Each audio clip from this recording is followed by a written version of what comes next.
ಹಾಂ ಹಾಂ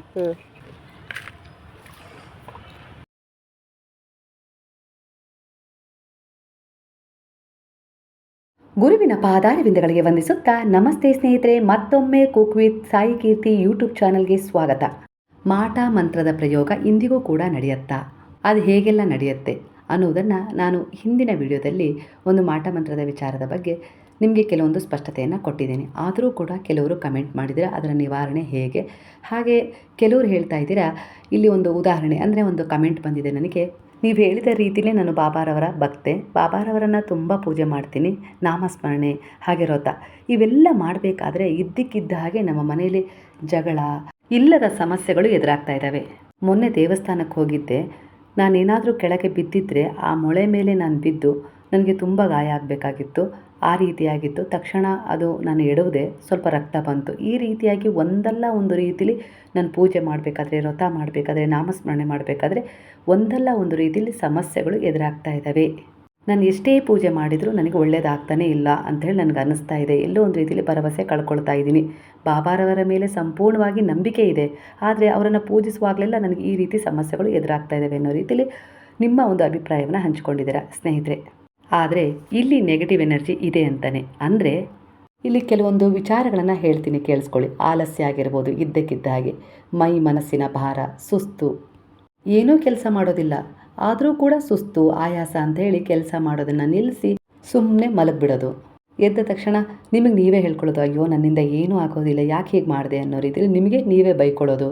ಹಾಗೆ ಕೆಟ್ಟ ಕನಸು, ಆತಂಕ, ಮುಂದಿನ ಭವಿಷ್ಯದ ಕುರಿತು, ಮಕ್ಕಳ ಚಿಂತೆ, ಹಾಗೆ ಮುಂದಿನ ಜೀವನ ಹೇಗೆ, ನಾಳೆ ಹೇಗೆ ಅನ್ನೋದ್ರ ಬಗ್ಗೆ ಪದೇ ಪದೇ ನಿಮಗೆ ಚಿಂತೆ ಆಗ್ತಾ ಇರುತ್ತೆ. ಹಾಗೆ ಪದೇ ಪದೇ ಸಣ್ಣ ಪುಟ್ಟ ವಿಚಾರಗಳಿಗೆ ಕೋಪ ಬರ್ತಾ ಇರುತ್ತೆ.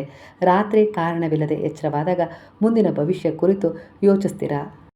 ದೇವರನ್ನು ಪೂಜೆ ಮಾಡಬೇಕಾದ್ರೆ, ಧ್ಯಾನಿಸುವಾಗ ನಿಮಗೆ ಮನಸ್ಸಲ್ಲಿ ನಕಾರಾತ್ಮಕವಾಗಿ ಕೆಟ್ಟದಾದ ಒಂದು ಸೆಕ್ಷುವಲ್ ವಿಚಾರಗಳು ಬರ್ತಾ ಇರ್ತವೆ. ಇದರಿಂದ ಅಯ್ಯೋ ನಾನೇನೋ ಪಾಪ ಮಾಡಿಬಿಟ್ನೇನೋ, ಈ ರೀತಿ ಎಲ್ಲ ಆಲೋಚನೆಗಳು ಬರ್ತಾ ಇದ್ದಾವೆ, ದೇವರು ನಂಗೆ ಶಾಪ ಕೊಡ್ತಾರೇನೋ ಅನ್ನೋ ರೀತಿಯಲ್ಲಿ ಮನಸ್ಸಿಗೆ ಭಯನೂ ಆಗುತ್ತೆ. ಹಾಗಾಗಿ ಆ ವಿಚಾರದಿಂದ ಕೂಡ ಹಿಂದೆ ಸರಿದು ಬಿಡ್ತೀರ. ನಾಮ ಜಪ ಆಗಿರ್ಬೋದು, ಧ್ಯಾನಿಸೋದಾಗಿರ್ಬೋದು, ಹಾಗೆ ಪೂಜೆ ಆಗಿರ್ಬೋದು, ಆ ರೀತಿ ಗೋಜಿಗೆ ಹೋಗೋದಿಲ್ಲ ನೀವು. ಅಂದರೆ ಅದನ್ನು ಯಾರ ಹತ್ರನಾರು, ಮಕ್ಕಳ ಹತ್ರ ಇಲ್ಲ ಗಂಡನ ಹತ್ರ ಆ ಒಂದು ಪೂಜೆಯನ್ನು ಮಾಡಿಸಿ ಒಂದು ಏನೋ ಅದೊಂದು ಕೆಲಸ ಅನ್ನೋ ರೀತಿಯಲ್ಲಿ ಅದನ್ನು ಮಾಡಿ ಮುಗಿಸ್ಬಿಡ್ತೀರಾ. ನಿಮ್ಮ ಮನಸ್ಸು ಸರಿಯಾಗಿ ಹೇಳ್ತಾ ಇರುತ್ತೆ ನಿಮಗೆ, ಜಪ ಮಾಡು, ಪೂಜೆ ಮಾಡಬೇಕು, ಹಾಗೆ ದೇವಸ್ಥಾನಕ್ಕೆ ಹೋಗಬೇಕು, ಪಾಸಿಟಿವ್ ಆಗಿ ಯೋಚಿಸ್ಬೇಕು, ಅಂದರೆ ಒಳ್ಳೆಯದನ್ನು ಮಾಡಬೇಕು ಅಂತೇಳಿ ಅಂದ್ಕೊಂಡಾಗಲೆಲ್ಲ ಹಾಗೆ ಅದನ್ನು ಮಾಡಲಿಕ್ಕೆ ಹೋದಾಗ ಅಲ್ಲಿ ನಿಮಗೆ ಅನಾಹುತಗಳು ಹೆಚ್ಚಾಗ್ತವೆ. ಅಂದರೆ ಅದರಿಂದ ನೀವು ಹಿಂದೆ ಸರಿದು ಬಿಡಬೇಕು, ಆ ಕೆಲಸಕ್ಕೆ ಕೈಯೇ ಹಾಕಬಾರ್ದು. ಆ ರೀತಿ ಆಗ್ತಾ ಇದೆ ಅಂದರೆ ಖಂಡಿತವಾಗಿಯೂ ನೆಗೆಟಿವ್ ಎನರ್ಜಿ, ಅಂದರೆ ಒಂದು ಯಾವುದೋ ಒಂದು ಮಾಟ ಮಂತ್ರದ ಪ್ರಯೋಗ ಆಗಿರ್ಬೋದು, ಕೆಟ್ಟ ದೃಷ್ಟಿ ಆಗಿರ್ಬೋದು, ನಿಮ್ಮ ಮೇಲೆ ಪರಿಣಾಮ ಬೀರಿದೆ ಅಂತಲೇ ಸೂಚನೆ. ಇದು ನಿಮ್ಮ ರೂಟ್ ಚಕ್ರದ ಬ್ಲಾಕೇಜನ್ನು ಕೂಡ ಸೂಚಿಸ್ತಾ ಇರುತ್ತೆ. ನಿಮ್ಮದೇ ದೇಹದಲ್ಲಿರುವ ಒಂದು ಚಕ್ರ, ರೂಟ್ ಚಕ್ರ, ಅದನ್ನು ಆ್ಯಕ್ಟಿವ್ ಮಾಡ್ಕೊಳ್ಬೇಕು ಅಂದರೂ ಕೂಡ ನೀವು ಸಕಾರಾತ್ಮಕವಾಗಿ ಯೋಚಿಸಬೇಕು, ಆಧ್ಯಾತ್ಮಿಕವಾಗಿ ಕನೆಕ್ಟ್ ಆಗಿರಬೇಕು, ಹಾಗೆ ಮನಸ್ಸಲ್ಲಿ ಪಾಸಿಟಿವ್ ಆಗಿ ವಿಚಾರಗಳು ಇರಬೇಕು. ಆಗ ಆ ರೂಟ್ ಚಕ್ರ ಜಾಗೃತವಾಗುತ್ತೆ. ತಂತ್ರಸಾರದ ಮೂಲಕ ನಮ್ಮ ಮೇಲೆ ಯಾವ ರೀತಿ ಒಂದು ನೆಗೆಟಿವ್ ಎನರ್ಜಿ ಅಂದರೆ ಬ್ಲಾಕ್ ಮ್ಯಾಜಿಕನ್ನು ಮಾಡ್ತಾರೆ, ಹಾಗೆ ನಮ್ಮ ದೇಹದಲ್ಲಿರುವ ಕೆಲವು ಚಕ್ರಗಳನ್ನು ಬ್ಲಾಕ್ ಮಾಡೋದ್ರಿಂದ ಕೂಡ ಆ ನೆಗೆಟಿವ್ ಎನರ್ಜಿ ನಮ್ಮ ಮೇಲೆ ನೇರವಾಗಿ ಪರಿಣಾಮ ಬೀರುತ್ತೆ. ಅಂದರೆ ಅರ್ಥ ಮಾಡ್ಕೊಳ್ಳಿ, ಇಲ್ಲಿ ಪ್ರಕೃತಿ ಆಗಿರ್ಬೋದು, ಆ ಭಗವಂತ ಆಗಿರ್ಬೋದು, ನಮಗೆ ಅನೇಕ ರೀತಿಯ ಶಕ್ತಿಗಳನ್ನು ಕಾಲ ಕಾಲಕ್ಕೆ ತಕ್ಕ ಹಾಗೆ ಒದಗಿಸ್ತಾರೆ. ಆ ಪ್ರಕೃತಿಗಾಗಿರ್ಬೋದು, ಆ ಭಗವಂತನ ಶಕ್ತಿ ಅಂದರೆ ನಾಮಸ್ಮರಣೆ ಆಗಿರ್ಬೋದು, ನೀವು ಸಾಯಿ ಸಚ್ಚರಿತ್ರ ಪಾರಾಯಣ ಓದ್ತಿರೋ, ಭಗವದ್ಗೀತೆ ಓದ್ತಿರೋ, ಹಾಗೆ ಹನುಮಾನ್ ಚಾಲಿಸ ಓದ್ತಿರೋ, ದುರ್ಗಾ ಸಪ್ತಶತಿ ಓದ್ತಿರೋ, ಹಾಗೆ ಇನ್ನೂ ಅನೇಕ ರೀತಿಯ ಅಂದರೆ ಲಲಿತ ಸಹಸ್ರನಾಮ ಆಗಿರ್ಬೋದು, ವಿಷ್ಣು ಸಹಸ್ರನಾಮ ಆಗಿರ್ಬೋದು, ಇವೆಲ್ಲವೂ ನಿಮ್ಮನ್ನು ಹೀಲ್ ಮಾಡ್ತವೆ. ಮಂತ್ರಗಳ ಒಂದು ಎನರ್ಜಿ, ಆ ಫ್ರೀಕ್ವೆನ್ಸಿಗೆ ನಾವು ಕನೆಕ್ಟ್ ಆಗ್ತಿದ್ದ ಹಾಗೆ ನಮ್ಮಲ್ಲಿರುವ ಈ ನಕಾರಾತ್ಮಕ ಒಂದು ವಿಚಾರಗಳು, ಪರಿಣಾಮಗಳು ದೂರ ಸರಿತವೆ. ಇದು ಕೂಡ ಒಂದು ಹಂತವಾದರೆ ಇಲ್ಲಿ ವೈಜ್ಞಾನಿಕವಾಗಿ ಹಾಗೆ ಧಾರ್ಮಿಕವಾಗಿ ಯಾವ ರೀತಿ ಮಾಟ ಮಂತ್ರದ ಪ್ರಯೋಗಕ್ಕೆ ನಾವು ಬಲಿ ಆಗ್ತೀವಿ ಕೆಲವು ಬಾರಿ ಅನ್ನೋದನ್ನು ತಿಳ್ಕೊಳ್ಳೋಣ. ಅಂದರೆ ನಾವು ವೈಜ್ಞಾನಿಕವಾಗಿ ಕನೆಕ್ಟ್ ಆಗಬೇಕು ಅಂದರೆ ತುಂಬ ನಮ್ಮಲ್ಲಿ ಆತ್ಮವಿಶ್ವಾಸ ಹೆಚ್ಚಿರಬೇಕು. ಯಾಕಂದರೆ ನಾವು ತುಂಬ ಪುಸ್ತಕಗಳನ್ನು ಓದಿ ನಾವು ಅದ್ರ ಬಗ್ಗೆ ತಿಳ್ಕೊಳ್ಬೇಕಾಗತ್ತೆ. ಅದೇ ನಾವು ಧಾರ್ಮಿಕವಾಗಿ ಭಗವಂತನಿಗೆ ಕನೆಕ್ಟ್ ಆಗಿ ನಾವು ನಮ್ಮ ಮೇಲೆ ಬಂದಿರುವ ಆ ಒಂದು ಬ್ಲಾಕ್ ಎನರ್ಜಿಯ ಪರಿಣಾಮವನ್ನು ತಗ್ಗಿಸ್ಕೊಳ್ಳೋದು ಅತ್ಯಂತ ಸುಲಭ. ಯಾಕಂದರೆ ಈಗ ನೋಡಿ ನಮಗೆ ದುರ್ಗಾ ಸಪ್ತಶತಿ ಪಾರಾಯಣ ಮಾಡಲಿಕ್ಕೆ ಬರೋದಿಲ್ಲ. ಯಾಕಂದರೆ ಕೆಲವೊಂದು ಸಾರಿ ಏನಾಗುತ್ತೆ ಅಂದರೆ ಲಲಿತ ಸಹಸ್ರನಾಮ ಆಗಿರ್ಬೋದು, ಭಗವದ್ಗೀತೆ ಆಗಿರ್ಬೋದು, ಅದರ ಮಂತ್ರದ ಉಚ್ಚಾರಣೆ ತಪ್ಪಾಗಬಾರ್ದು. ತಪ್ಪಾದಾಗ ಅದು ಎಲ್ಲೋ ಒಂದು ರೀತಿಯಲ್ಲಿ ನೆಗೆಟಿವ್ ಪರಿಣಾಮವನ್ನೇ ಬೀರುತ್ತೆ. ಯಾಕಂದರೆ ಮಂತ್ರದ ಉಚ್ಚಾರಣೆಯ ಒಂದು ರೀತಿ ಇರುತ್ತೆ, ನಾವೇ ಅದನ್ನು ಬೇರೆ ರೀತಿಯಲ್ಲಿ ಉಚ್ಚಾರಣೆ ಮಾಡಿದಾಗ ಅದು ಬೇರೆ ರೀತಿಯ ಅನರ್ಥಕ್ಕೆ ಕಾರಣವಾಗುತ್ತೆ ಅಲ್ವಾ. ಆದರೆ ಕೆಲವು ಸಾಧಕರು ಆ ದೇವಿಯನ್ನು ಒಲಿಸಿಕೊಳ್ಳಲು ತಂತ್ರಸಾರದ ಮೂಲಕ ಅಂದರೆ ಸರಿಯಾದ ಪದ್ಧತಿಯಲ್ಲಿ ಅವಳನ್ನು ಆರಾಧನೆ ಮಾಡಿ ವಶಕ್ಕೆ ತಗೊಳ್ತಾರೆ. ಅಂದರೆ ಆ ದೇವಿಯನ್ನು ಪ್ರಸನ್ನಗೊಳಿಸ್ತಾರೆ. ಅಂದರೆ ಇವರು ಯಾವಾಗ ಧ್ಯಾನ ಮಾಡಿದರೂ ಕೂಡ ಆ ದೇವಿ ಪ್ರತ್ಯಕ್ಷಳಾಗಿ ಅವ್ರಿಗೆ ಏನು ಬೇಕೋ ಅದನ್ನು ಕರುಣಿಸ್ತಾಳೆ. ಇದು ತಂತ್ರಸಾರದ ಮೂಲಕ. ಅಂದರೆ ಇದರಲ್ಲಿ ಒಂದು ಕೊಂಚವೂ ಮಿಸ್ಟೇಕ್ ಆಗಬಾರ್ದು. ಸರಿಯಾದ ರೀತಿಯಲ್ಲಿ ತಂತ್ರಸಾರದ ಮೂಲಕ ಆ ದೇವಿಯನ್ನು ಒಲಿಸಿಕೊಳ್ಳುವ ತಂತ್ರಸಾರದ ಒಂದು ಪುಸ್ತಕದಲ್ಲಿ ಅದರ ಬಗ್ಗೆ ವಿದ್ಯೆ ಇರುತ್ತೆ. ಕೆಲವರು ತುಂಬ ದೊಡ್ಡ ಒಂದು ಸಾಧಕರ ಹತ್ರ ಕಲ್ತಿರ್ತಾರೆ. ಆ ರೀತಿ ಕೂಡ ಭಗವಂತನನ್ನು ದೇವಿಯನ್ನು ಒಲಿಸ್ಕೊಳ್ಬೋದು. ಆದರೆ ನಮ್ಮಂಥ ಮನುಷ್ಯರಿಗೆ ಆ ಒಂದು ಕೆಪಾಸಿಟಿ ಇರೋದಿಲ್ಲ. ನಾವು ಮನೆ, ಮಕ್ಕಳು, ಕುಟುಂಬ, ಮುಂದಿನ ಭವಿಷ್ಯ ಇಷ್ಟಕ್ಕೆ ಸೀಮಿತ ಆಗಿರುತ್ತೆ. ಅಂದರೆ ಏನಾದರೂ ಒಂದು ದೊಡ್ಡ ಯಶಸ್ಸು ಕಾಣಬೇಕು, ಒಂದು ಮನೆ ಕಟ್ಟಬೇಕು, ಹಾಗೆ ಮಕ್ಕಳಿಗೆ ಏನಾದರೂ ಒಂದು ಮನೆ ಮಾಡಿ ಹೋಗಬೇಕು, ಆಸ್ತಿ ಮಾಡಿ ಹೋಗಬೇಕು, ಅವರಿಗೊಂದು ಒಳ್ಳೆಯ ಸಂಸ್ಕಾರ ಕೊಟ್ಟು ಹೋಗಬೇಕು, ಅವರು ನಾವಿಲ್ಲಿದ್ರೂ ಸುಖವಾಗಿರಬೇಕು, ಆ ರೀತಿ ಮಾಡಿ ಹೋಗಬೇಕು ಅನ್ನೋದು ನಮ್ಮದು ಆಸೆ ಇರುತ್ತೆ. ನಾವು ಆ ಭಗವಂತನಿಗೆ ಅಂದರೆ ತಂತ್ರಸಾರದ ಮೂಲಕ ಒಂದು ಮಂತ್ರ ಪಠಣ ಮಾಡಿ ಸಾಧನೆ ಮಾಡಿಕೊಂಡು ಒಲಿಸ್ಕೊಳ್ಳೋದು ಸ್ವಲ್ಪ ಕಷ್ಟನೇ. ಹಾಗಂತ ಭಗವಂತ ನಮ್ಮಂತರಿಗೆ ಒಲಿಯೋದಿಲ್ಲ ಅನ್ನೋದು ಸುಳ್ಳು. ತಂತ್ರಸಾರದ ಮೂಲಕ ನಾವು ಭಗವಂತನಿಗೆ ಕನೆಕ್ಟ್ ಆಗಬೇಕಾದ್ರೆ ದಾರಿ ಕರೆಕ್ಟ್ ಬಹಳ ಸ್ಟ್ರಿಕ್ಟ್ ಆಗಿರುತ್ತೆ. ಅದೇ ನಾವು ಯಾವ ರೀತಿ ಅಂದರೆ ಆ ಲಲಿತಾ ದೇವಿ ಹತ್ರ ಆಗಿರ್ಬೋದು, ದುರ್ಗಾದೇವಿ ಹತ್ರ ಆಗಿರ್ಬೋದು, ಬಾಬಾರವರ ಹತ್ರ ಆಗಿರ್ಬೋದು, ನೀವು ಯಾವ ದೇವರನ್ನು ನಂಬ್ತಿರೋ ಆ ದೇವರ ಹತ್ರ ಬಳಿ ಕುಳಿತು, ಬಾಬಾ ನಿಮ್ಮ ಸಚ್ಚರಿತ್ರೆಯ ಪಾರಾಯಣವನ್ನು ನಮಗೆ ಓದಲಿಕ್ಕೆ ಬರೋದಿಲ್ಲ, ನಾಮವನ್ನು ಜಪಿಸ್ಲಿಕ್ಕೆ ಬರೋದಿಲ್ಲ, ಅಮ್ಮ ಲಲಿತಾ ದೇವಿ ನಿನ್ನ ನಾಮ ಮಂತ್ರವನ್ನು, ನಿನ್ನ ಒಂದು ಲಲಿತಾ ಸಹಸ್ರನಾಮವನ್ನು ನನಗೆ ಜಪಿಸ್ಲಿಕ್ಕೆ ಬರೋದಿಲ್ಲ ಅಮ್ಮ.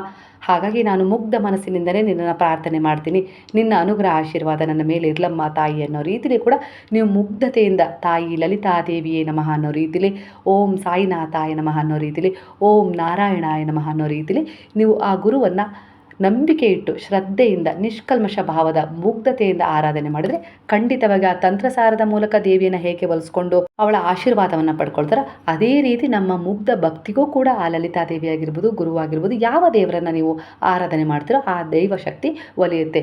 ಇಲ್ಲಿ ಶಕ್ತಿಯ ಮೂಲ ಒಂದೇ. ನಾವು ಅನೇಕ ಒಂದು ನಾಮದ ಹೆಸರಲ್ಲಿ ದೇವತೆಗಳನ್ನು ಪೂಜೆ ಮಾಡ್ತೀವಿ ಅಲ್ವಾ ಸ್ನೇಹಿತರೆ. ಅಲ್ಲಿಗೆ ಅರ್ಥ ಆಯಿತು ಅಂತೇಳಿ ಅಂದ್ಕೊಳ್ತೀನಿ. ಅಂದರೆ ಮಾಟ ಮಂತ್ರದ ಪ್ರಯೋಗ ನಾವು ತೊಟ್ಟಿರುವ ವಸ್ತುಗಳಿಂದ, ನಮ್ಮ ಮನೆಯಲ್ಲಿ ಆ ಎನರ್ಜಿಗೆ ಕನೆಕ್ಟ್ ಆಗಿರುವ ವಸ್ತುಗಳಿಂದ ತಗೊಂಡು ಹೋಗಿ ಆ ವಸ್ತುಗಳ ಆಧಾರದ ಮೇಲೆ ಒಂದು ಮಾಟ ಮಂತ್ರದ ಪ್ರಯೋಗ ನಡೆಯುತ್ತೆ.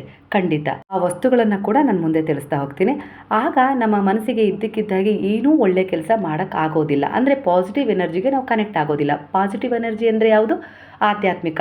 ಅಂದರೆ ದೇವರು, ನಾಮ ಸ್ಮರಣೆ, ವ್ರತ, ಪೂಜೆ, ಪುನಸ್ಕಾರ, ಅಂದರೆ ಒಳ್ಳೆಯದಕ್ಕೆ ಕನೆಕ್ಟ್ ಆಗಲಿಕ್ಕೆ ಆ ಒಂದು ನೆಗೆಟಿವ್ ಎನರ್ಜಿ ಬಿಡೋದಿಲ್ಲ. ಯಾಕಂದರೆ ಅದರ ಪರಿಣಾಮ ಈಗಾಗಲೇ ಪ್ರಭಾವದ ಮೂಲಕ ಕೆಲವರು ನಮ್ಮ ಮೇಲೆ ಹಾಕಿದ್ದಾರೆ. ಅದು ದೃಷ್ಟಿಯ ಮೂಲಕ ಆಗಿರ್ಬೋದು, ಇಲ್ಲ ಮಾಟ ಮಂತ್ರದ ಪ್ರಯೋಗ ಮಾಡಿಸಿ ಆಗಿರ್ಬೋದು, ಕೆಲವು ವಸ್ತುಗಳನ್ನು ತಗೊಂಡೋಗಿ ಒಟ್ಟಾರಿಗೆ ಅದರ ಪರಿಣಾಮ ಬಿದ್ದಾಗ, ಈ ರೀತಿ ನಮ್ಮ ಎನರ್ಜಿ ಬ್ಲಾಕ್ ಆದಾಗ, ಆಧ್ಯಾತ್ಮಿಕವಾಗಿ ಕನೆಕ್ಟ್ ಆಗದೇ ಇದ್ದಾಗ, ಭಗವಂತನಿಗೆ ಅದು ಕನೆಕ್ಟ್ ಆಗದೇ ಇದ್ದಾಗ ನಮ್ಮಲ್ಲಿರುವ ಒಂದು ಮೂಲಾಧಾರ ಚಕ್ರ ಬ್ಲಾಕ್ ಆಗುತ್ತೆ. ಅಂದರೆ ಎಲ್ಲ ಚಕ್ರಗಳು ತನ್ನದೇ ಆದ ರೀತಿಯಲ್ಲಿ ಮಹತ್ವವನ್ನು ಹೊಂದಿದ್ದಾವೆ. 7 ಚಕ್ರಗಳು, ಅದರಲ್ಲಿ ಮೂಲಾಧಾರ ಚಕ್ರ ಮೇನ್ ಆಗಿರುತ್ತೆ. ನಾನು ಆಧ್ಯಾತ್ಮಿಕವಾಗಿ ಧಾರ್ಮಿಕವಾಗಿ ಇಲ್ಲಿ ವಿವರಣೆಯನ್ನು ಕೊಡ್ತಾ ಇದ್ದೀನಿ, ಸರಿಯಾಗಿ ಅರ್ಥ ಮಾಡ್ಕೊಳ್ಳಿ. ಆಗ ನೀವು ಖಂಡಿತವಾಗಿಯೂ ಯಾರೇ ಏನೇ ಮಾಟ ಮಂತ್ರ ಪ್ರಯೋಗ ಮಾಡಿದರೂ ಕೂಡ ಆ ನೆಗೆಟಿವ್ ಎನರ್ಜಿಯಿಂದ ಹೊರಗೆ ಬರಲಿಕ್ಕೆ ಸಾಧ್ಯ ಆಗುತ್ತೆ. ಎಲ್ಲೂ ಯಾರ ಹತ್ರನೂ ಹೋಗಿ ಲಕ್ಷಗಟ್ಟಲೆ ಹಣ ಖರ್ಚು ಮಾಡದೆ ನೀವಾಗಿ ಆತ್ಮಸ್ಥೈರ್ಯವನ್ನು ತಗೊಂಡು ನೀವು ಆ ಭಗವಂತನಿಗೆ ಶರಣಾಗಿ ಖಂಡಿತವಾಗಿಯೂ ಆ ಮಾಟ ಮಂತ್ರದ ಪ್ರಯೋಗದಿಂದ ಹೊರಗೆ ಬರ್ಬೋದು. ತಿಳಿಸ್ಕೊಡ್ತಾ ಹೋಗ್ತೀನಿ, ಕೇಳಿಸ್ಕೊಳ್ತಾ ಹೋಗಿ. ಯಾಕಂದರೆ ಇದು ನನ್ನದೂ ಒಂದು ಅನುಭವ ಆಗಿತ್ತು. ಮುಂದಿನ ವಿಡಿಯೋದಲ್ಲಿ ನಾನು ತಿಳಿಸ್ತೀನಿ ನನ್ನ ಮೇಲೆ ಯಾವ ರೀತಿ ಮಾಟ ಮಂತ್ರದ ಪ್ರಯೋಗ ಆಗಿತ್ತು, ನಾವು ಆ ಸಮಯದಲ್ಲಿ ಹೇಗೆ ಅದರಿಂದ ಹೊರಗೆ ಬಂದ್ವಿ ಅಂತೇಳಿ ಮುಂದಿನ ವಿಡಿಯೋದಲ್ಲಿ ತಿಳಿಸ್ತೀನಿ. ಈಗ ಈ ವಿಡಿಯೋವನ್ನು ಪೂರ್ಣವಾಗಿ ಕೇಳಿಸ್ಕೊಳ್ಳಿ, ಅರ್ಥ ಆಗುತ್ತೆ. ಮೊದಲನೇದಾಗಿ ನಮ್ಮ ದೇಹದಲ್ಲೇ ಇರುವ ಮೂಲಾಧಾರ ಚಕ್ರದ ಬಗ್ಗೆ ತಿಳ್ಕೊಳ್ಳೋಣ. ಇದು ನಮ್ಮ ಬೆನ್ನು ಮೂಳೆಯ ತಳದಲ್ಲಿರುತ್ತೆ. ಅಂದರೆ ಎಂಡ್ ಆಗುತ್ತಲ್ಲ ಬೆನ್ನಿನ ಮೂಳೆ ಕೆಳಗಡೆಗೆ, ಅಲ್ಲಿಗಿರುತ್ತೆ. ಪಾಯಿಂಟನ್ನು ಅರ್ಥ ಮಾಡ್ಕೊಳ್ಳಿ. ಇದು ಸ್ಥಿರತೆ, ಭದ್ರತೆ ಮತ್ತು ಆತ್ಮವಿಶ್ವಾಸದ ಕೇಂದ್ರವಾಗಿದೆ. ಹಾಗಾಗಿ ಈ ಒಂದು ಮೂಲಾಧಾರ ಚಕ್ರ ಸಕ್ರಿಯಗೊಂಡಾಗ ವ್ಯಕ್ತಿಯು ದೈಹಿಕವಾಗಿ ಮತ್ತು ಭಾವನಾತ್ಮಕವಾಗಿ ಸುರಕ್ಷಿತವಾಗಿರ್ತಾನೆ.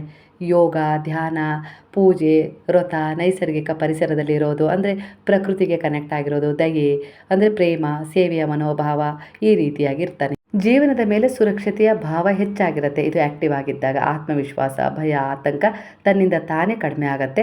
ಆತ್ಮವಿಶ್ವಾಸ ಮತ್ತು ಧೈರ್ಯ ಹೆಚ್ಚುತ್ತೆ. ದೈಹಿಕ ಶಕ್ತಿ, ಆರೋಗ್ಯ ಸುಧಾರಿಸ್ತಾ ಹೋಗುತ್ತೆ. ಆಯಾಸ ಕಡಿಮೆ ಆಗ್ತಾ ಹೋಗುತ್ತೆ.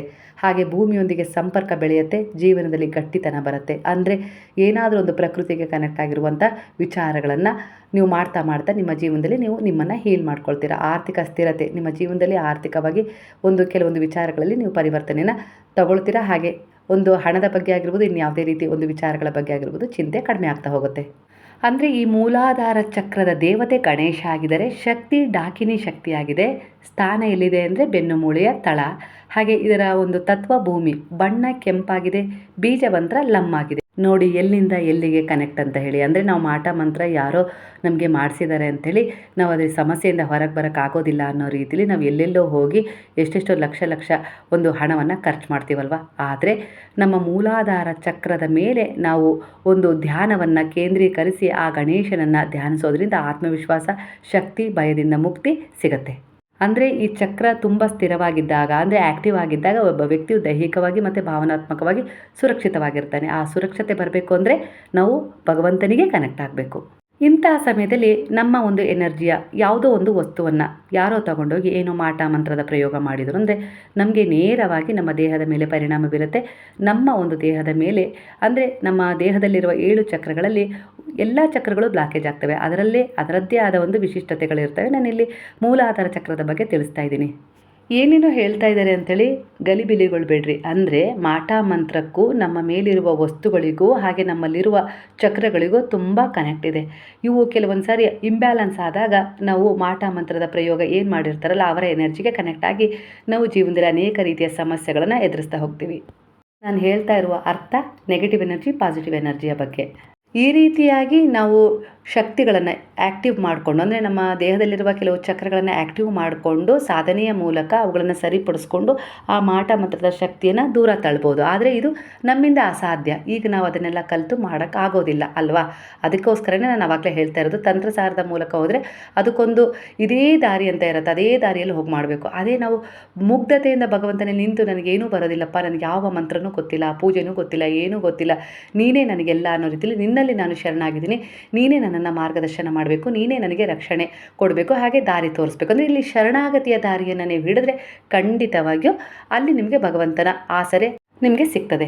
ಅಂದರೆ ಅದು ಗುರುವಿನ ಶರಣ ಆಗಿರ್ಬೋದು, ನೀವು ನಂಬಿದ ದೇವತೆಗಳ ಶರಣ. ಅಂದರೆ ಅವರಿಗೆ ಶರಣಾಗತಿ ಆದರೆ ಸಂಪೂರ್ಣವಾಗಿ ನಿಮ್ಮ ಭಾರವನ್ನು ಅವರ ಮೇಲಿಟ್ಟು ನೀವು ನಿಮ್ಮ ಪ್ರಾಮಾಣಿಕ ಪ್ರಯತ್ನಗಳನ್ನು ಮಾಡ್ತಾ ಹೋಗೋದು. ಯಾವುದೇ ರೀತಿ ಸಂದೇಹ ಪಡಬಾರ್ದು ಆ ಶಕ್ತಿಯ ಮೇಲೆ. ಆಗ ಅವರ ಶಕ್ತಿ ನಿಮ್ಮನ್ನು ಸಂರಕ್ಷಿಸುತ್ತೆ. ಅಂದರೆ ಹೇಗೆ ನಿಮ್ಮ ಮಕ್ಕಳ ಜವಾಬ್ದಾರಿ ನಿಮ್ಮದಾಗಿರುತ್ತಲ್ಲ, ಒಂದು ವರ್ಷದ ಮಗು ನಿಮ್ಮ ತೊಡೆ ಮೇಲೆ ಮಲಗ್ತದೆ ಅಂದರೆ ನಿಮ್ಮ ಮೇಲೆ ನಂಬಿಕೆ, ಅದಕ್ಕೆ ಯಾವ ಜಾಗದಲ್ಲಿದ್ದೀರಿ, ಏನು ಎತ್ತ ಏನು ನೋಡೋದಿಲ್ಲ, ಅಮ್ಮನ ಮಡ್ಲಷ್ಟೇ ಅದಕ್ಕೆ ಸುರಕ್ಷಿತ ಭಾವನೆಯನ್ನು ಉಂಟು ಮಾಡುತ್ತೆ. ಹಾಗಾಗಿ ಅದು ಮಲಗಿರುತ್ತೆ. ಅದೇ ರೀತಿಯ ಒಂದು ಮುಗ್ಧ ಭಾವದಿಂದ ನೀವು ಭಗವಂತನಿಗೆ ಶರಣಾದರೆ ಯಾವುದೇ ರೀತಿ ಒಂದು ದುಷ್ಟಶಕ್ತಿಗಳ ಪ್ರಭಾವ ನಿಮ್ಮ ಮೇಲೆ ಬೀರದಂತೆ ಆ ಶಕ್ತಿ, ಆ ಭಗವಂತನು ನಿಮಗೆ ಒಂದಲ್ಲ ಒಂದು ರೀತಿಲಿ ಆ ಸಮಯಕ್ಕೆ ಸರಿಯಾಗಿ ನಿಮಗೆ ಮಾರ್ಗದರ್ಶನ ಮಾಡೋದಾಗಿರ್ಬೋದು, ಸಹಾಯ ಮಾಡೋದಾಗಿರ್ಬೋದು, ಅಂದರೆ ನೀವು ಏನು ಮಾಡ್ಕೊಳ್ಬೇಕು ಅನ್ನೋ ರೀತಿಯಲ್ಲಿ ನಿಮಗೆ ಮಾರ್ಗದರ್ಶನ ಮಾಡುವ ಮೂಲಕ ನಿಮಗೆ ಒಂದು ಸಂದೇಶವನ್ನು ಕೊಡ್ತಾ ಹೋಗ್ತಾರೆ. ಅದರ ಆಧಾರದ ಮೇಲೆ ನಮಗೆ ಸರಿಯಾದ ಸಂದರ್ಭಕ್ಕೆ ನಾವು ಏನು ಮಾಡ್ಕೊಳ್ಬೇಕು ಅನ್ನೋದು ನಮಗೆ ಗೊತ್ತಾಗ್ತದೆ. ಹಾಗಾಗಿ ನಾವು ಆ ಒಂದು ಬ್ಲ್ಯಾಕ್ ಎನರ್ಜಿಯಿಂದ ಹೊರಗೆ ಬರಲಿಕ್ಕೆ ಸಾಧ್ಯ ಆಗುತ್ತೆ. ಅಂದರೆ ಒಂದು ಮುಗ್ಧತೆಯಿಂದನಾದರೂ ಭಗವಂತನ ನಾವು ಹೋಲಿಸ್ಕೊಳ್ರಿ. ಇಲ್ಲಾಂದರೆ ನಿಮ್ಮ ದೇಹದಲ್ಲಿರುವ ಒಂದು 7 ಚಕ್ರಗಳನ್ನು ಬ್ಯಾಲೆನ್ಸ್ ಮಾಡ್ಕೊಳ್ಳೋದ್ರ ಮೂಲಕನಾದರೂ ನೀವು ನಿಮ್ಮನ್ನು ಹೀಲ್ ಮಾಡ್ಕೊಳ್ಬೋದು. ಹಾಗೆ ಕೆಲವೊಂದು ನೆಗೆಟಿವ್ ಎನರ್ಜಿಯಿಂದ ಹೊರಗೆ ಬರ್ಬೋದು ಅಂತ ಹೇಳ್ತಾ ಇದ್ದೀನಿ. ಅಂದರೆ ಇಲ್ಲಿ ಏನಪ್ಪ ಅಂದರೆ ಆಧ್ಯಾತ್ಮಿಕವಾಗಿ ನಾವು ಪ್ರತಿಯೊಂದು ದೇವರನ್ನು ರೂಪವನ್ನು ಆರಾಧನೆ ಮಾಡೋದ್ರಿಂದ, ಇಲ್ಲಿ ಗಣಪತಿಯನ್ನು ಆರಾಧನೆ ಮಾಡೋದ್ರಿಂದ, ಶಿವನನ್ನು ಆರಾಧನೆ ಮಾಡೋದ್ರಿಂದ, ಗುರುವನ್ನು ಆರಾಧನೆ ಮಾಡೋದ್ರಿಂದ, ಲಕ್ಷ್ಮಿಯನ್ನು, ಹಾಗೆ ದುರ್ಗೆಯನ್ನು, ಹಾಗೆ ಮಹಾಕಾಳಿಯನ್ನು, ಹಾಗೆ ಕಾಲಭೈರವರನ್ನು, ಹೀಗೆ ದೇವತೆಗಳನ್ನು ನಾವು ಆರಾಧನೆ ಮಾಡೋದ್ರಿಂದ ಅವರದ್ದೇ ಆದ ಒಂದು ಲೀಲೆಯ ಅನುಸಾರವಾಗಿ, ಅಂದರೆ ಅವತಾರದ ಅನುಸಾರವಾಗಿ ಅವರಿಗೆ ಅದರದ್ದೇ ಆದ ಒಂದು ಶಕ್ತಿ ಇರುತ್ತೆ. ಆ ಶಕ್ತಿಗಳು ಒಂದೊಂದಾಗಿ ನಮಗೆ ಕನೆಕ್ಟ್ ಆಗ್ತಾ ಹೋಗ್ತವೆ. ನಮ್ಮ ದೇಹದಲ್ಲಿರುವ ಒಂದು ನೆಗೆಟಿವ್ ಎನರ್ಜಿ ಅಂದರೆ ರಿಮೂವ್ ಆಗಲಿಕ್ಕೆ ಕಾರಣ ನಮ್ಮ ದೇಹದಲ್ಲಿರುವ ಕೆಲವು ಚಕ್ರಗಳನ್ನು ನಾವು ಆ್ಯಕ್ಟಿವ್ ಮಾಡ್ಕೊಳ್ತಾ ಹೋಗ್ತೀವಿ. ಅವು ಹೇಗೆ ಆ್ಯಕ್ಟಿವ್ ಮಾಡ್ಕೊಳ್ತೀವಿ ಅಂತೇಳಿ ನಿಮಗೆ ಗೊತ್ತಾಗೋದಿಲ್ಲ. ಯಾಕಂದರೆ ನಾವು ಯಾವುದೇ ಪುಸ್ತಕವನ್ನು ಓದಿಲ್ಲ, ಎಲ್ಲೂ ಕಲ್ತಿಲ್ಲ. ಆದರೆ ಭಗವಂತನ ನಾಮಸ್ಮರಣೆ, ಪೂಜೆ, ಧ್ಯಾನ, ವ್ರತ ಇಂಥವಕ್ಕೆ ಅಂದರೆ ಆಧ್ಯಾತ್ಮಿಕ ಒಂದು ಮಾರ್ಗದರ್ಶನವನ್ನು ನಾವು ತಗೊಂಡು ಆ ದಾರಿಯಲ್ಲಿ ಹೋದಾಗ ಆ ಗುರು ನಮಗೆ ಹಂತವಾಗಿ ಮಾರ್ಗದರ್ಶನ ಮಾಡ್ತಾ ನಮಗೆ ಸರಿ ತಪ್ಪುಗಳ ವಿವರಣೆಯನ್ನು ಕೊಡ್ತಾ ಹೋಗ್ತಾರೆ. ಇದರ ಆಧಾರದ ಮೇಲೂ ಕೂಡ ನಾವು ನಮ್ಮ ಮೇಲೆ ಮಾಟ ಮಂತ್ರದ ಎನರ್ಜಿ ಏನು ಪ್ರಯೋಗ ಆಗಿದೆ ಅದನ್ನು ಸರಿಪಡಿಸ್ಕೊಳ್ಬೋದು. ಆದರೆ ಕೆಲವರು ತುಂಬ ಭಯ ಪಟ್ಬಿಡ್ತಾರೆ. ಮಾಟ ಮಂತ್ರ ಆಗಿಬಿಟ್ಟಿದೆ, ಏನು ಮಾಡೋದು ಅಂತ ಗೊತ್ತಾಗ್ತಾ ಇಲ್ಲಪ್ಪ ಅಂತ ಹೇಳಿ ಮತ್ತೆ ದೇವರ ಹತ್ರ ಹೋಗ್ತಾರೆ. ಅಲ್ಲಿ ಒಂದು ಕೊಟ್ಟಿರೋ ಲಿಂಬೆಹಣ್ಣು ತಂದು ಕಟ್ತಾರೆ, ತೆಂಗಿನಕಾಯಿ ಕಟ್ತಾರೆ. ಅಂದರೆ ಏನೇನೋ ಒಂದು ಅವರು ತಂತ್ರಸಾರದ ವಿದ್ಯೆಗಳನ್ನು ತೋರಿಸ್ತಾರಲ್ಲ, ಹೇಳ್ತಾರಲ್ಲ, ಅದೆಲ್ಲವನ್ನು ಮಾಡ್ತಾರೆ. ಅದು ತಪ್ಪು ಅಂತ ನಾನು ಹೇಳ್ತಾ ಇಲ್ಲ. ಅವರು ಸಿದ್ಧಿಸಿಕೊಂಡ ರೀತಿಯಲ್ಲಿ, ಅಂದರೆ ಸಾಧನೆ ಮಾಡಿ ಏನೋ ಒಂದು ಶಕ್ತಿಯನ್ನು ಸಿದ್ಧಿಸ್ಕೊಂಡಿರ್ತಾರಲ್ಲ, ಅದರ ಆಧಾರದ ಮೇಲೆ ಒಂದು ಉಪ್ಪಾಗಿರ್ಬೋದು, ಒಂದು ಲಿಂಬೆಹಣ್ಣಾಗಿರ್ಬೋದು, ಒಂದು ತೆಂಗಿನಕಾಯಿ ಆಗಿರ್ಬೋದು, ಇವೆಲ್ಲವೂ ಒಂದು ಪಾಸಿಟಿವ್ ವೈಬ್ರೇಷನ್ ಹೊಂದಿರುವ ವಸ್ತುಗಳಾಗಿರ್ತವೆ. ಅದನ್ನು ನೀವು ನೆಗೆಟಿವ್ ಆಗೂ ಬಳಸ್ಬೋದು, ಪಾಸಿಟಿವ್ ಆಗೂ ಬಳಸ್ಬೋದು. ಆಗ ಅವರು ಆ ದೇವಿ ಹತ್ರ ಇಟ್ಟು ಒಂದು ಪ್ರಾರ್ಥನೆಯನ್ನು ಮಾಡಿ, ಅದಕ್ಕೆ ಒಂದು ಅವ್ರು ಸಾಧನೆ ಮಾಡ್ಕೊಂಡಿರ್ತಾರಲ್ಲ ಆ ಮಂತ್ರವನ್ನು ಅದನ್ನು ಕೈಯಲ್ಲಿ ಇಟ್ಕೊಂಡು ಹೇಳಿ ಅದನ್ನು ನಿಮಗೆ ಕೊಡ್ತಾರೆ. ಇಷ್ಟು ದಿನ ಇದನ್ನು ತೊಗೊಂಡೋಗಿ ಮನೇಲಿಟ್ಟು ಪೂಜೆ ಮಾಡಿ ಅಂತ. ಆ ಸಂದರ್ಭದಲ್ಲಿ ನೀವೇನು ಮಾಡ್ತೀರಾ ಅಂದರೆ ಅದನ್ನು ತಂದು ಮನೆಯಲ್ಲಿಟ್ಟು ಭಕ್ತಿ ಶ್ರದ್ಧೆ ಏಕಾಗ್ರತೆಯಿಂದ ಆ 42 ದಿನ ಅವ್ರು ಹೇಳಿದ್ದಾರೆ ಮಾಟ ಮಂತ್ರ ಹೋಗುತ್ತೆ ಅಂತ ಹೇಳಿ, ಹಾಗಾಗಿ ನಾನು ಪೂಜೆ ಮಾಡ್ತೀನಿ ಅಂತೇಳಿ ಮಾಡ್ತೀರಾ. ಆಗ ಅವ್ರು ಹೇಳಿದ್ದಾರೆ ಅನ್ನೋ ಉದ್ದೇಶಕ್ಕೆ ನಾವು ಮಾಡ್ತೀವಿ. ಅದೇ ನಾವೇ ಸ್ವಯಂ ಈ ರೀತಿಯಾಗಿ ಅಂದರೆ ಭಗವಂತನ ಶರಣಕ್ಕೆ ಹೋಗಿ ನಾವು ಈ ರೀತಿ ಧ್ಯಾನ ಪೂಜೆ ಪುನಸ್ಕಾರಗಳನ್ನು ಎಷ್ಟಾಗುತ್ತೋ ಅಷ್ಟರ ಮಟ್ಟಿಗೆ ನಾವು ಆತ್ಮವಿಶ್ವಾಸದಿಂದ ಮಾಡಿದರೆ ಆಗಲೂ ಕೂಡ ಸರಿಯಾಗುತ್ತೆ. ಯಾಕಂದರೆ ಆತ್ಮವಿಶ್ವಾಸದ ಕೊರತೆ ಇದ್ದದ್ದಕ್ಕೇ ನಾವು ಎಲ್ಲಿ ಹೇಳ್ತಾರಲ್ಲ ಅಲ್ಲಿ ಹೋಗಿ ಒಂದು ಹೋಮ ಹವನ ಏನೇನೋ ಮಾಡಿಸಿ ದುಡ್ಡು ಖರ್ಚು ಮಾಡಿ ಸರಿಪಡಿಸ್ಕೊಳ್ತೀವಿ. ಇಲ್ಲ ಅಂತಲ್ಲ, ಅವರು ಮಾಡೋದು ತಪ್ಪಂತ ಅಲ್ಲ, ಸರಿಪಡಿಸ್ತಾರೆ. ಆದರೆ ಹಣವನ್ನು ಖರ್ಚು ಮಾಡ್ದೇನೂ ನಾವು ಮಾಡ್ಕೊಳ್ಬೋದು. ಅಂದರೆ ಎಲ್ಲ ಸಾಧಕರೇ ಸರಿಯಾಗಿ ರೀತಿಯಲ್ಲಿ ಸಿಗೋದಿಲ್ಲ. ಕೆಲವೊಂದು ಸರಿ ಹಣಕ್ಕೆ ಆಸೆ ಪಟ್ಟು ಕೆಲವರು ಸುಳ್ಳೆ ಏನು ಅವರಲ್ಲಿ ಏನೂ ಶಕ್ತಿ ಇರೋದಿಲ್ಲ. ಅವರು ಲಕ್ಷಗಟ್ಟಲೆ ಹಣಕ್ಕಷ್ಟೇ ಆಸೆ ಪಡ್ತಾ ಇರೋದೆ, ಅದ್ರ ಮೇಲಷ್ಟೇ ಅವ್ರಿಗೆ ಮೋಹ ಇರುತ್ತೆ.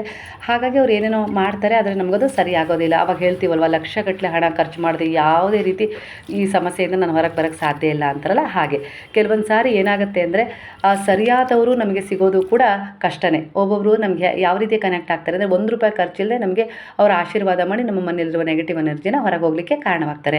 ಕೆಲವರು ಲಕ್ಷಗಟ್ಟಲೆ ದುಡ್ಡು ತೊಗೊಂಡ್ರು ಕೂಡ ಆ ನೆಗೆಟಿವ್ ಎನರ್ಜಿ ಹೊರಗೆ ಹೋಗೋದಿಲ್ಲ. ಅಂಥದ್ದೇ ಕೆಲವು ವಿಚಾರಗಳನ್ನು ನಾನು ಇಲ್ಲಿ ತಿಳಿಸ್ತಾ ಇದ್ದೀನಿ. ನಿಮ್ಮಲ್ಲೇ ಎಲ್ಲ ಶಕ್ತಿ ಇದೆ. ಅಂದರೆ ಭಗವಂತನ ಅಂಶ ನಾವಾಗಿದ್ದೀವಿ ಅಂದಮೇಲೆ ಆ ಭಗವಂತನ ಶಕ್ತಿಗಳು ನಮ್ಮಲ್ಲೂ ಇರ್ತವೆ. ಅದನ್ನು ಸರಿಯಾದ ಸಮಯಕ್ಕೆ ನಾವು ಜಾಗೃತಗೊಳಿಸ್ಕೊಳ್ಬೇಕು. ಜಾಗೃತಗೊಳಿಸ್ಕೊಳ್ಳೋಕ್ಕೆ ಸಾಧ್ಯ ಆಗೋದಿಲ್ಲ. ಯಾಕಂದರೆ ನಾವು ಮನುಷ್ಯರು ಮದ ಮೋಹ ಮತ್ಸರ ಕಾಮಾದಿ ಬಯಕೆಗಳಿಗೆ ಒಳಪಟ್ಟಿರ್ತೇವೆ. ಸಾಧನೆ ಅನ್ನೋದು ನಮಗೆಲ್ಲೋ ಒಂದು ರೀತಿಯಲ್ಲಿ ಕಷ್ಟ ಅಂತೇಳಿ ಅನಿಸುತ್ತೆ. ಆದರೆ ಸಂಸಾರದಲ್ಲಿ ಇದ್ಕೊಂಡು ಕೂಡ ಸಾಧನೆ ಮಾಡ್ಬೋದು. ಹೇಗೆ ಅಂದರೆ ಕೆಲವೊಂದು ಸಾರಿ ನಿಯಮಿತವಾಗಿ ವ್ಯಾಯಾಮ ಮಾಡೋದಾಗಿರ್ಬೋದು, ಹಾಗೆ ಪೂಜೆ ಧ್ಯಾನ ಮಾಡೋದು, ಹಾಗೆ ಕೆಲವೊಂದು ವ್ರತಗಳನ್ನು ಮಾಡೋದು 48 ದಿನ, ಹೀಗೆ ಒಂದು ಅರಳಿ ವೃಕ್ಷವನ್ನು ಪೂಜೆ ಮಾಡೋದು, ಬೇವಿನ ವೃಕ್ಷವನ್ನು ಪೂಜೆ ಮಾಡೋದು, ಬಿಲ್ವಪತ್ರೆ ಪೂಜೆ ಮಾಡೋದು. ಈ ರೀತಿ ನಾವೆಲ್ಲ ಒಂದು ವ್ರತವನ್ನು ಕೈಗೊಂಡಾಗ ಏನಾಗುತ್ತೆ ಅಂದರೆ ತಿಂಗಳಿಗೆ ಯಾವಾಗಲಾದರೂ ಒಂದು ತಿಂಗಳಿಗೆ ಒಂದು 5 ದಿನನೋ 6 ದಿನನೋ ಹೀಗೆ ಎಷ್ಟೋ ದಿನ ಸಂಕಲ್ಪ ಮಾಡಿ ಮಾಡ್ತಾ ಇದ್ದಾಗ ಆ ಒಂದು ಎನರ್ಜಿ ಪಾಸಿಟಿವ್ ಎನರ್ಜಿ ಇರುತ್ತೆ. ಆ ಪ್ರಕೃತಿಯ ಆ ಗಿಡಗಳಲ್ಲಿ ಮಹತ್ವ ಇರುತ್ತೆ. ಅದು ದೈವಿಕ ಗಿಡಗಳಾಗಿರ್ತವೆ. ಹಾಗೆ ಅದು ದೇವಸ್ಥಾನಕ್ಕೆ ಆಗಿರ್ಬೋದು, ಎಲ್ಲೇ ಆಗಿರ್ಬೋದು, ನಿಮ್ಮ ಕುಲದೇವರಿಗೆ ಆಗಿರ್ಬೋದು, ಗ್ರಾಮ ದೇವತೆಗೆ ಆಗಿರ್ಬೋದು, ನೀವು ಆ ಎನರ್ಜಿಗೆ ಕನೆಕ್ಟ್ ಆಗಿ ನೀವು ಪೂಜೆ ಪುನಸ್ಕಾರಗಳನ್ನು ವ್ರತಗಳನ್ನು ಮಾಡಲಿಕ್ಕೆ ಶುರು ಮಾಡಿದಾಗ ಆ ಎನರ್ಜಿ ನಿಮ್ಮನ್ನು ಪ್ರೊಟೆಕ್ಟ್ ಮಾಡುತ್ತೆ. ನಿಮ್ಮಲ್ಲಿ ಏನು ತೊಂದರೆಗಳಾಗಿದ್ದಾವೆ ಅನ್ನೋದನ್ನು ಅದು ಹೀಲ್ ಮಾಡುತ್ತೆ. ಆ ಶಕ್ತಿ ಇರುತ್ತೆ. ಅಂದರೆ ಭಗವಂತನಿಗೆ ಆ ಎನರ್ಜಿ, ಅದು ಪ್ರತಿಯೊಂದು ಇಲ್ಲಿ ಎನರ್ಜಿನೇ. ನೀವು ಹಾಕೋ ಬಟ್ಟೆಯನ್ನು ತಗೊಂಡೋಗಿ ಮಾಟ ಮಂತ್ರ ಮಾಡಿಸಬಲ್ಲರು. ಯಾಕಂದರೆ ಅದು ಒಂದು ಎನರ್ಜಿ. ನೀವು ಅದನ್ನು ಹಾಕ್ಕೊಂಡಿರ್ತೀರ, ಅದನ್ನು ಇಷ್ಟಪಟ್ಟು ತೊಗೊಂಡಿರ್ತೀರ. ಆಗ ಆ ಬಟ್ಟೆ ಆ ಬಣ್ಣ ಮತ್ತು ಅದು ನಿಮ್ಗೆ ತುಂಬ ಇಷ್ಟ ಆಗಿರುತ್ತೆ. ಹಾಗೆ ಅದನ್ನು ನೀವು ಒಂದು ವಿಶೇಷವಾದ ಸಂದರ್ಭದಲ್ಲಿ ತೊಗೊಂಡಿರ್ತೀರ. ಹಾಗಾಗಿ ಅದ್ರ ಜೊತೆ ನಿಮಗೆ ತುಂಬ ಫೀಲಿಂಗ್ಸ್ ಇರುತ್ತೆ. ಈ ಸಮಯದಲ್ಲಿ ಈ ಬಟ್ಟೆನ ಯಾರಾದರೂ ತೊಗೊಂಡು ಹೋಗಿ ಏನಾದರೂ ನಿಮ್ಮ ಮೇಲೆ ಬ್ಲ್ಯಾಕ್ ಮ್ಯಾಜಿಕ್ ಮಾಡಿದರು ಅಂದರೆ ಖಂಡಿತವಾಗಿಯೂ ಅವರು ಯಾವೆಲ್ಲ ರೀತಿಯಲ್ಲಿ ಒಂದು ಕೆಟ್ಟ ಒಂದು ಗುಣವನ್ನು ಹೊಂದಿರ್ತಾರಲ್ಲ ಆ ಗುಣಗಳು ನಿಮ್ಮ ಎನರ್ಜಿಗೆ ತಾಗ್ತಾ ಇರ್ತವೆ. ಅವರು ಯಾವಾಗೆಲ್ಲ ಆ ಬಟ್ಟೆಯನ್ನು ಹಿಡಿದು ಏನೇ ಒಂದು ಕೆಟ್ಟ ಪರಿಣಾಮವನ್ನು ಮಾಡ್ತಾ ಹೋದರೂ ಅದು ನಿಮ್ಮ ಮೇಲೆ, ಅಂದರೆ ನಿಮ್ಮನ್ನು ಎಲ್ಲೋ ಒಂದು ರೀತಿಯಲ್ಲಿ ಮಂಕಾಗ್ಸೋದಪ್ಪ. ಅಂದರೆ ಏನೂ ಒಂದು ಒಳ್ಳೆಯ ಕೆಲಸಗಳನ್ನು ಮಾಡೋಕ್ಕೆ ಬಿಡೋದಿಲ್ಲ. ಅಂದರೆ ಇದೇ ಹೇಳಿದ್ನಲ್ಲ, ಪೂಜೆ ಪುನಸ್ಕಾರ ಆಧ್ಯಾತ್ಮಿಕ ಇದು ಯಾವುದ್ರಲ್ಲೂ ನಿಮಗೆ ನಂಬಿಕೆನೇ ಬರೋದಿಲ್ಲ. ಇದೆಲ್ಲ ಭ್ರಮೆ ಅನ್ನೋ ರೀತಿಲಿ ನೀವು ದೇವರನ್ನೇ ಮರೆತು ಬಿಡ್ತೀರ. ಅಂದರೆ ಇಷ್ಟೆಲ್ಲ ಸಮಸ್ಯೆಗಳು ನನ್ನ ಜೀವನದಲ್ಲಿ ಆಗ್ತಾ ಇದ್ದಾವೆ, ಭಗವಂತ ಎಲ್ಲಿ ಹೋದ ಅಂತೇಳಿ ನೀವು ಪ್ರಶ್ನೆ ಮಾಡ್ತಿರಲ್ಲ. ನಾನು ಯಾವೆಲ್ಲ ರೀತಿಲಿ ಪೂಜೆ ಪುನಸ್ಕಾರ ಎಲ್ಲ ಮಾಡಿದೆ, ಆದರೂ ಕೂಡ ದೇವರು ನನಗೆ ಒಳ್ಳೇದು ಮಾಡಲೇ ಇಲ್ಲ, ಕೈ ಬಿಟ್ಬಿಟ್ರು ಅಂತ ಹೇಳ್ತಿರಲ್ಲ. ಆಗ ಇದೇ ರೀತಿ ನಮ್ಮ ಬಟ್ಟೆಯನ್ನು ತಗೊಂಡೋಗಿ ಯಾರಾದರೂ ಮಾಟ ಮಂತ್ರ ಮಾಡಿಸ್ತಾರೆ. ಹಾಗಾಗಿ ಕೆಲವೊಂದು ಸರಿ ತಲೆ ಕೂದಲಿಂದನೂ ಕೂಡ, ಯಾಕಂದರೆ ತಲೆ ಕೂದಲಿಂದ ನಮ್ಮ DNA ಟೆಸ್ಟ್ ಮಾಡ್ತಾರೆ ಅಲ್ವಾ. ಅಲ್ಲಿಗೆ ತಲೆ ಕೂದಲು ಕೂಡ ಒಂದು ಎನರ್ಜಿ. ತಲೆ ಕೂದಲು ಬಹುದೊಡ್ಡ ನಮ್ಮ ದೇಹದಲ್ಲಿರೋ ಒಂದು ಎನರ್ಜಿ, ತುಂಬ ಎನರ್ಜಿ ಇರುತ್ತೆ ತಲೆ ಕೂದಲು. ಹಾಗಾಗಿ ತಲೆ ಕೂದಲನ್ನು ಯಾರಿಗೂ ಮಾರಬಾರ್ದು, ಯಾರಿಗೂ ಕೊಡಬಾರ್ದು. ಹಾಗೆ ರಾತ್ರಿ ಬಾಚಬಾರ್ದು, ಹಾಗೆ ಪದೇ ಪದೇ ಕಟ್ ಮಾಡಬಾರ್ದು. ಹಾಗೆ ನಮ್ಮ ದೇಹದಲ್ಲಿ ಇನ್ನೊಂದು ಹೈ ಎನರ್ಜಿ ಇರುವ ಒಂದು ವಸ್ತು ಅಂದರೆ ಅದು ಉಗುರನ್ನು ಕೂಡ ಪದೇ ಪದೇ ಎಲ್ಲಿ ಬೇಕಂದ್ರಲ್ಲಿ ಕಟ್ ಮಾಡಬಾರ್ದು. ಯಾಕೆ ಹೇಳೋದು ಅಂದರೆ ಹಿರಿಯರು ಅದಕ್ಕೆ ಅದನ್ನು ಕಾಲಲ್ಲೂ ತುಳಿಬಾರ್ದು. ಯಾಕಂದರೆ ಅದನ್ನು ಬೇರೆಯವ್ರ ಕಾಲಲ್ಲಿ ತುಳಿದಾಗ ಅವರ ಎನರ್ಜಿ ಇಲ್ಲ ನಿಮ್ಮ ಎನರ್ಜಿ ಅವರಿಗೆ ಸೇರಿಕೊಳ್ಳುತ್ತೆ. ಹಾಗಾಗಿ ನಮ್ಮ ಪೂರ್ವಜರು ಹೇಳ್ತಾ ಇದ್ರು ರಾತ್ರಿ ಉಗುರನ್ನ ಕಟ್ ಮಾಡಬಾರ್ದು, ಹಾಗೆ ಭಾನುವಾರ ಬುಧವಾರ ಬಿಟ್ಟರೆ ಬೇರೆ ದಿನ ಉಗುರನ್ನ ಕಟ್ ಮಾಡಬಾರ್ದು. ಈಗಂತೂ ಎಲ್ಲರೂ ಅದೇನು ಮೂಢನಂಬಿಕೆ ಅನ್ನೋ ರೀತಿಯಲ್ಲಿ ಎಲ್ಲ ದಿನನೂ ಕಟ್ ಮಾಡ್ತಾರೆ, ಎಲ್ಲ ದಿನನೂ ಶೇವಿಂಗ್ ಮಾಡ್ತಾರೆ, ಎಲ್ಲ ದಿನನೂ ಕೂದಲು ಕಟ್ ಮಾಡ್ತಾರೆ. ಈ ರೀತಿ ಆಗಿಬಿಟ್ಟಿದೆ. ಅಂದರೆ ಏನೂ ಹೇಳೋಕ್ಕಾಗೋದಿಲ್ಲ. ಹಿಂದಿನ ಒಂದು ಪದ್ಧತಿಗಳನ್ನು ಮೂಢನಂಬಿಕೆ ಅಂತ ಹೇಳಿ ನಾವೇ ಬದಿಗೊತ್ತಿ ಎಲ್ಲೋ ಒಂದು ರೀತಿಲಿ ನಮ್ಮ ಒಂದು ಎನರ್ಜಿಯನ್ನು ಬೇರೆಯವರ ಒಂದು ಎನರ್ಜಿಗೆ ಕನೆಕ್ಟ್ ಮಾಡಿ ಅವರ ಒಂದು ಏನು ನಕಾರಾತ್ಮಕ ಒಂದು ಪ್ರಭಾವ ಇರುತ್ತಲ್ಲ ಅದನ್ನು ನಮ್ಮಲ್ಲಿ ಹೇಳ್ಕೊಳ್ತೀವಿ. ಇಲ್ಲಾಂದರೆ ನಮ್ಮ ಮೇಲೆ ಏನಾದರೂ ಅವರು ಒಂದು ದ್ವೇಷ ಇಟ್ಕೊಂಡು ಇಲ್ಲ ನಮ್ಮ ಒಂದು ಏಳಿಗೆಯನ್ನು ಕಂಡು ಸಹಿಸೋಕ್ಕಾಗದೇ ಇರೋ ಸಂದರ್ಭದಲ್ಲಿ ಅವರು ನಮ್ಮ ಒಂದು ಇಂಥ ಒಂದು ಶಕ್ತಿಯುತವಾದ ಎನರ್ಜಿಗೆ ಕನೆಕ್ಟ್ ಆಗಿರುವ ಕೆಲವು ವಸ್ತುಗಳನ್ನು ತಗೊಂಡು ಮಾಟ ಮಂತ್ರ ಪ್ರಯೋಗ ಮಾಡ್ತಾರೆ ಸ್ನೇಹಿತರೆ. ಮನೆಯಲ್ಲಿರುವ ಕೆಲವು ಉಪ್ಪನ್ನು ಕೊಡಬಾರ್ದು ಅಂತಾರೆ, ಉಪ್ಪನ್ನು ತೊಗೊಂಡು ಹೋಗ್ತಾರೆ. ಸಂಜೆ ಹೊತ್ತಲ್ಲಿ ಉಪ್ಪು ಕೊಡಬಾರ್ದು, ಹುಣಸೆಹಣ್ಣು ಕೊಡಬಾರ್ದು, ಹಾಲು ಕೊಡಬಾರ್ದು, ಮೊಸರು ಕೊಡಬಾರ್ದು, ಸಾಸಿವೆ ಕೊಡಬಾರ್ದು, ಎಣ್ಣೆ ಕೊಡಬಾರ್ದು ಅನ್ನೋದು ಅದಕ್ಕೆ. ಅಂದರೆ ಕೆಲವರು ಎಲ್ಲ ಒಂದು ಒಳ್ಳೆಯ ಉದ್ದೇಶ ಇಟ್ಕೊಂಡೇ ಬರೋದಿಲ್ಲ. ಆದರೆ ಒಬ್ಬೊಬ್ಬರಿಗೆ ನಿಸ್ಸಹಾಯಕತೆ ಬಡತನ ಇರುತ್ತೆ. ನೋಡಿ, ಹಿಂದೆ ನಾವೆಲ್ಲ ಚಿಕ್ಕವರಿದ್ದಾಗ ಹೋಗಿ ಪಕ್ಕದ ಮನೇಲಿ ಸ್ವಲ್ಪ ಉಪ್ಪಿಸ್ಕೊಂಬ, ಒಂದು ಲೋಟ ನಾಳೆ ಕೊಡ್ತಾರೆ ಅಂತ ಹೇಳು, ಅಕ್ಕಿ ಇಸ್ಕೊಂಬ, ಹೀಗೆಲ್ಲ ಕಳಿಸೋರು. ನಾವು ಹೋಗಿ ಇಸ್ಕೊಂಡು ಬರ್ತಿದ್ವಿ. ಅದು ಋಣ, ಎಣ್ಣೆ ಆಗಲಿ ಸಾಸಿವೆ ಆಗಲಿ ಉಪ್ಪಾಗಲಿ ಯಾವುದನ್ನೇ ಇಟ್ಕೊಳ್ಬಾರ್ದು, ನಮ್ಮ ಮೇಲೆ ಅವ್ರು ಋಣ ಬಂದ್ಬಿಡುತ್ತಪ್ಪ ಅಂತೇಳಿ ಒಂದು ಒಳ್ಳೆ ಭಾವದಿಂದ ಅದನ್ನು ತಗೊಂಡು ಕೊಟ್ಬಿಡ್ತಿದ್ರು, ಭಯದಿಂದ ಭಕ್ತಿಯಿಂದ. ಆ ರೀತಿ ಕಾಲವನ್ನು ನಾವು ನೋಡಿದ್ದೀವಿ, ಇಲ್ಲ ಅಂತ ಅಲ್ಲ.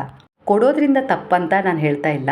ಆದರೆ ನಾವು ಈಗ ಇಸ್ಕೊಂಡು ಹೋಗ್ತಾರಲ್ಲ ಅವರು ಒಂದು ಒಳ್ಳೆಯ ಉದ್ದೇಶದಿಂದ ಇಸ್ಕೊಂಡು ಹೋದರೆ ಪರವಾಗಿಲ್ಲ. ಅಂದರೆ ನಿಸ್ಸಹಾಯಕತೆಯಿಂದ ಏನೂ ಇಲ್ಲ, ಅಡುಗೆಗೆ ಬೇಕೇ ಬೇಕು, ಹಣ ಇಲ್ಲ, ಏನೂ ಇಲ್ಲ, ತುಂಬ ಬಡತನ ಅಂತ ಹೇಳಿ ಇಸ್ಕೊಂಡೋಗಿ ಅದನ್ನು ಒಳ್ಳೆಯದಕ್ಕೆ ಬಳಸ್ಕೊಂಡು ಹಾಗೆ ಒಳ್ಳೆಯ ರೂಪದಲ್ಲೇ ಋಣ ಇಟ್ಕೊಳ್ಬಾರ್ದು ಅಂತ ಹೇಳಿ ತಂದುಕೊಟ್ರೆ ಅದು ಒಳ್ಳೆಯದೇ, ಇಲ್ಲ ಅಂತ ಹೇಳೋದಿಲ್ಲ.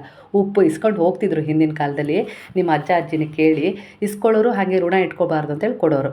ಆದರೆ ಈಗ ಅಷ್ಟೊಂದು ಬಡತನ ಯಾರಿಗೂ ಇಲ್ಲ ಉಪ್ಪು ಕೊಳ್ಳದೇ ಇರೋವಂಥದ್ದು. ಹಾಗಾಗಿ ಉಪ್ಪನ್ನು ಕೊಳ್ತಾರೆ.